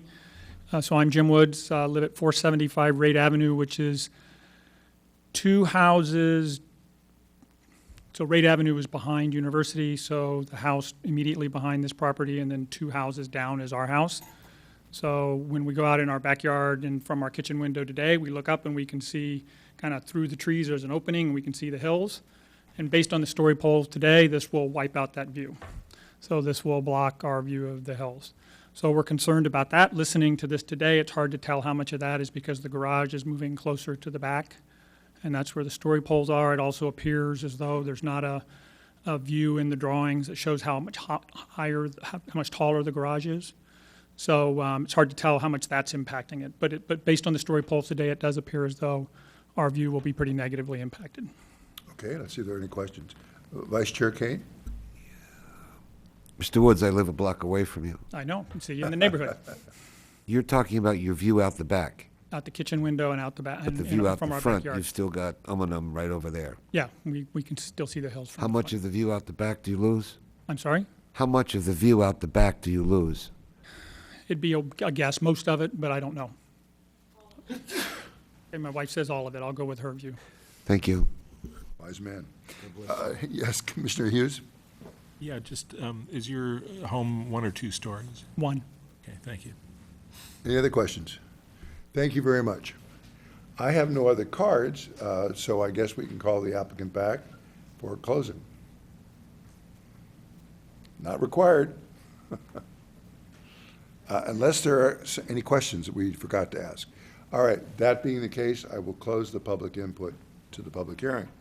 And I'll ask the commission for comments, questions of staff, and ultimately a motion. I think Commissioner Janoff has had a long pending question. Not so long pending, but related to what I was just asking. Could staff please comment, given the presentation regarding the pitch point that the architect has provided, was that information provided to you? So as part of their justification you're asking? So the justification was, when I worked with the applicant on this, was really more about neighborhood compatibility and other structures in that immediate neighborhood that had similar setbacks. We hadn't had that discussion about the connectivity between the back of the house and the garage. So a speculative question, given the information that the architect has presented tonight regarding the proximity of the garage to the ingress, egress, I guess, of the cellar area, this is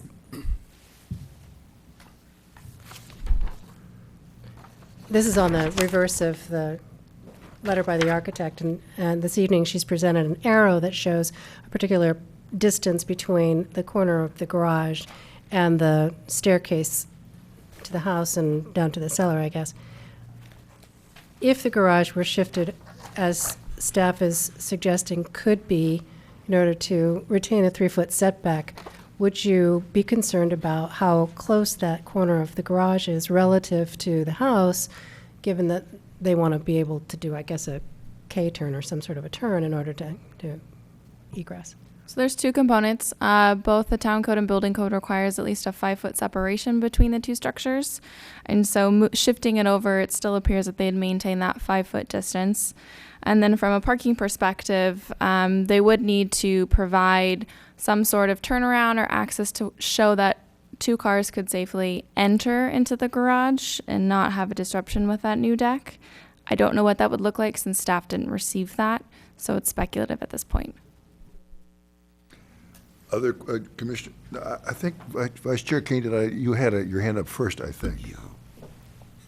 I wanted to hit the same old nail with the hammer. You made a recommendation such that the variance would not be needed, and the architect refuted that by saying it was impractical. Did you hear her refutation, and do you think there's some legitimacy to that? Like, I'm moving the garage to comply with town's recommendation, and by doing that, accomplishing nothing. I mean, therefore, how viable is our recommendation for an alternative solution? Well, ultimately, these are the same types of compromises you guys deal with every day. They can move it over 2 feet, shrink it down 2 feet so it doesn't get much closer in the corner, make the notch different. There are a number of different options. I think what the applicant stated was then they lose that opportunity to put their, Mini and their Escalade in there, that they're going to try to squeeze the 2 cars in even though they don't meet our requirements or whatever vehicles they have. So, ultimately we look at the findings that are required. Some of those structures aren't necessarily garages that are 0 feet or 1 foot. They're just accessory structures. But those are things that the commission should take into consideration when they're making a determination as to whether or not those findings can be made. So we could allow the variance, and by so doing, we wouldn't be affecting the neighbor who wrote us a letter on complaint, which complaint may have been resolved. That complaint sounds like it's been resolved. The applicant stated that they're going to push the garage to maintain a 3-foot setback at the rear. The complaint's been resolved. Now, whether we approve the variance or not, we still have that issue with losing the hillsides. Is that correct? Yes, that's a separate issue. All right, thank you. Another hand was up. Commissioner Hudis. I was just confirming with staff. A question, so staff has not reviewed the plans with the recent movement of the garage forward, is that correct? No, staff was just made aware of that recently this week based on sharing public comments with the applicant. Okay, and is it correct that, so part of your objection to the variance has been removed, but part of it hasn't, but assuming that they follow through on that you'll actually review the plans that are provided with a new location before approving, correct? That's correct. Okay, thank you. Other questions? Okay, if there are not, I would certainly entertain a motion on all jump. Anyone want to make a motion? Commissioner Hanson. Just a brief comment for the motion. I generally am okay with this now that I've heard the evidence about the variance. And as far as the fire is concerned, it's to bring it to the next lowest fire is 32 feet, but it's also only 32 feet. So saying that, I would move to approve the architecture and site application F-17-018, as well as the variance application B-17-002, requesting the approval of the variance for construction of the accessory structure that does meet setback requirements and approval for construction of addition to a single-family residence that will exceed the allowable floor area ratio on property zoned. We're kind of R1-E. missing. It said it does not meet setback, it just didn't have the word "not" in there. I can make the required findings for CEQA that the project is categorically exempt under the CEQA Act. I can make the finding for the required compliance with the residential design guidelines. And I can make the required findings for exceeding the maximum floor area ratio. And I can make the required findings for granting the variance application, and that because of the special circumstances of the property, including the size and shape, the strict application of the ordinance deprives such property of privileges enjoyed by other properties in the vicinity under the identical zone, and the granting of the variance would not constitute a grant of special privileges inconsistent with limitations on other properties. You know, if you just tell us what you're reading from, we could just incorporate by reference, because I'm not really hearing what you're saying. Oh, I'm sorry. Well, I am reading from Exhibit 2, which is the required findings. So if you want to incorporate by reference that language on Exhibit 2, then we'll have it and we can read it. Because I can't understand, or you can say it loudly if you want to. Okay. So let me start again. I won't go through the whole thing. I'm moving to approve the architecture and site application for 418 University Avenue S-17-018 and variance application B-17-002. I'm using Exhibit 2 and the required findings for CEQA, the residential design guidelines, the requirements for the maximum floor area ratio, and the required findings for the variance application. I can make all those findings as well as the considerations and review of an architecture and site application. Is there a second? And also, I would incorporate the conditions in Exhibit 3. All right. Commissioner Hudis? I would be willing to second, but I would ask the maker of the motion whether that would include the movement of the garage to 3 feet from the property line, for the rear. Yes, I'm assuming, even though it wasn't in the staff report, given the testimony that was made, that the garage would be moved 3 foot. So the only setback variation would be on the side. Okay, then I would second the motion. Now there's a second. Is there a discussion? Yes, Vice Chair Kane. I want to underscore the dilemma that I find the applicant in, and why I would intend to approve the request for variance. I parked such that my back bumper was parallel to the beginning of the mouth of your driveway, and 3 people failed to hit me as I got out of the car. They tried. It was good and that's a very tight spot you got there, and anything I can do to improve your safety, I would do. Otherwise, I might not do it otherwise. But you got a sticky wicket. I travel that street all the time, as you know, and I don't. Is the chief here? I don't pay attention to the cones, as a lot of people don't, because it is such a tight swinging back and forth. It's just not a good idea, and maybe town engineering should relook into that, Mr. Paulson. I'm serious. People who know what they're doing ignore those cones, and the people who don't know what they're doing try to obey the cones and hit cars. So that's what I wanted to say. Okay, thank you. And as far as the loss of view is concerned, sounds like that view was going to go away. Whether they got the variance or they didn't, they were still going to move that garage. So I'm sorry. It's the second story of the house. Oh, second story of the house. Right. Okay. Thank you. Other comments? If not, I'll call the question. All those in favor say aye. It passes unanimously. Your comments, Mr. Paulson? Yes, thank you, Chair. Anyone who's not satisfied with the decision of the Planning Commission can appeal that decision to the Town Council. Forms are available in the clerk's office. There is a fee for filing the appeal, and the appeal must be filed within 10 days. All right, thank you. I'm trying to get to the, here it is. I believe we have 2 matters left. Election of the chair and vice chair, and then finally the report from the Director of the Community Development. So I will entertain, now we're under 5, so that's the election of the chair and vice chair. I will entertain a motion for the election of the chair. Do I have a hand on that? Well, we have to have a motion. Pardon me? This is a, He's I'm asking. sorry, what kind of motion are you asking? Well, we're electing a chair first, but to elect a chair, we have to nominate someone who will be considered for that vote. And I will be happy to nominate the vice chair, which is the normal course. So I would make that nomination, but I think I need a second, and then I have a second. I sound like an auctioneer. From Commissioner Badami, I have a second. Is there any discussion? If not, I'll call the question. All those in favor say aye. Well, pardon me. I'm not clear on what we're doing. We're called voting for a chair.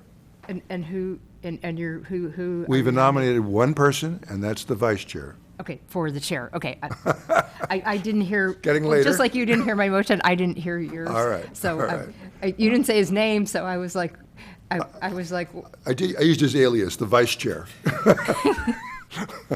All right, now that we've got it clear, and if there's no further question, I'll call the question, and all those in favor say aye.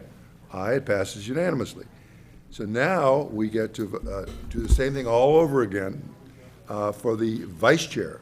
And as I said before, in the normal course, the vice chair, not always, but in the normal course, would ultimately become the chair. So just keep that in mind. And again, just normally and historically, we wouldn't nominate somebody who just, for example, finished chair, or maybe last year was a chair, so we can get some rotation here. So I will entertain a motion for the nomination of the vice chair. Vice Chair Kane, this is getting hard to say. I nominate Commissioner Hudis. All right, is there a second? Commissioner Badami, Second. is there a discussion? All those in favor? It passes unanimously. So now, as of the next meeting, we'll have a new chair and vice chair, actually, as of right now, I guess. So I'm not leaving yet. You're no longer my neighbor. I'm going way down there.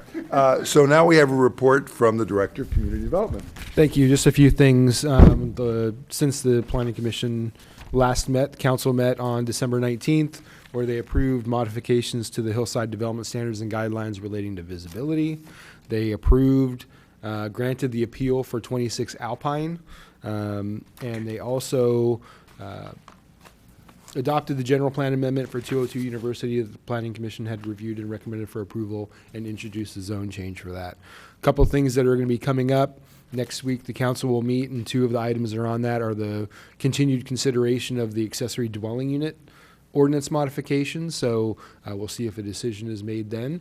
And then another item would be the North 40 specific plan amendments. At their last meeting in November, I believe, November 14th, they gave staff some specific directions on about 5 modifications that they wanted to see. And so we'll be bringing those forward for their consideration and potential adoption of. And with that, that concludes my report. Thank you. Vice Chair Kane has. We used to have commission matters at this point, and so I have some questions or comments. I want to thank you for putting on the commission orientation. It was a consensus among those who'd been there before that it was the best one we've had. I would like you or me to go over the concept of excused absences. They gave us a quiz, and they asked us, what is in fact an excused absence? I blew it. Mary got it right. There is no such thing as an excused absence. You're out, you're out. And if you miss 3 within a calendar year, you will have considered to resign your commission. Is that correct? I will defer to Mr. I said calendar. I meant rotating year. Mr. Schultz, and then I would also say the clerk's department actually deserves all the credit for putting on that. It was well Yes, in fact, they told me I couldn't do my PowerPoint presentation anymore. I guess after 20 years of doing it, I was getting a little stale. So I enjoyed it. No, it was very good, interactive. We had questions and answers, and then we had prizes, so we got everybody kind of involved in that. But to your question, yes, there is no excused, unexcused. We did away with that, I don't know, a few years ago at least. I think I've been here 4, and I think it was right when I got here, because it became too tough for staff to decide whether what's excused, what's unexcused. An absence is an absence, and it counts against you. For the Planning Commission, though, it's not 3, it is 4. 4 in a rotating 12-month. And I bring it up because I didn't know that, and I didn't know if everybody else knew that. Thank you. I didn't know it. All right. It maybe in the next few months, if we've got the ability and we've got a light agenda, we'll keep track. And if we've got a light agenda, maybe we can do just a quick update on some of the changes that were put into the commissioner's handbook policy-wise. Of course, absences is one of them, but there's a few other ones that council's been working on the policy. Will the commissioners get those updates? They should, but I can check with our clerk. Because Mary and I were good. We were there, but other people... No, we should get updates to the other commissioners. I have one other matter, please. Mr. Paulson, I pointed out tonight on one of the cases that the dates on the comparative houses may have value, like 1900. They didn't have any standards back then, so if you see a 4,000-foot square house, it could be because it was built before the provisions came into effect. I was wondering if staff from now on could please add an additional column and show the date of construction. We can. That We don't see relevance in that, but we definitely can if that's something that you're interested in. Thank you. You guys aren't going home yet. I'd like to thank Commissioner O'Donnell for his leadership as chair this past year. His superior wisdom and your finesse has led to some very focused and rather spirited deliberations. So I thank you. Thank you. I wanted to add on to that. And thank you for the way that you've allowed for the diversity of opinion of this group to operate as an effective team. And you know, looking at the different backgrounds of folks that we have on this group, and also I think the way that you've provided a gentle legal perspective on things. That's been very, very helpful, and it's been a lot of fun to work on this commission. And I have an extraordinary group of people to work with.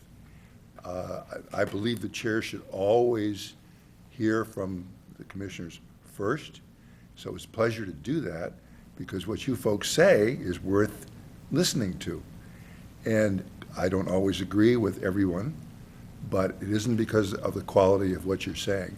So I really enjoyed this year, and I've tried to have fun with it, and I've tried to share that fun with you. And sometimes my asides are so quiet, I'm the only one that hears, and I think they're great. Those are the ones you miss. But anyway, it's been a pleasure this year, and I'll be glad to be sitting in the back pew next year. Thank you. So good night, all. Hit the gavel. Hit the gavel.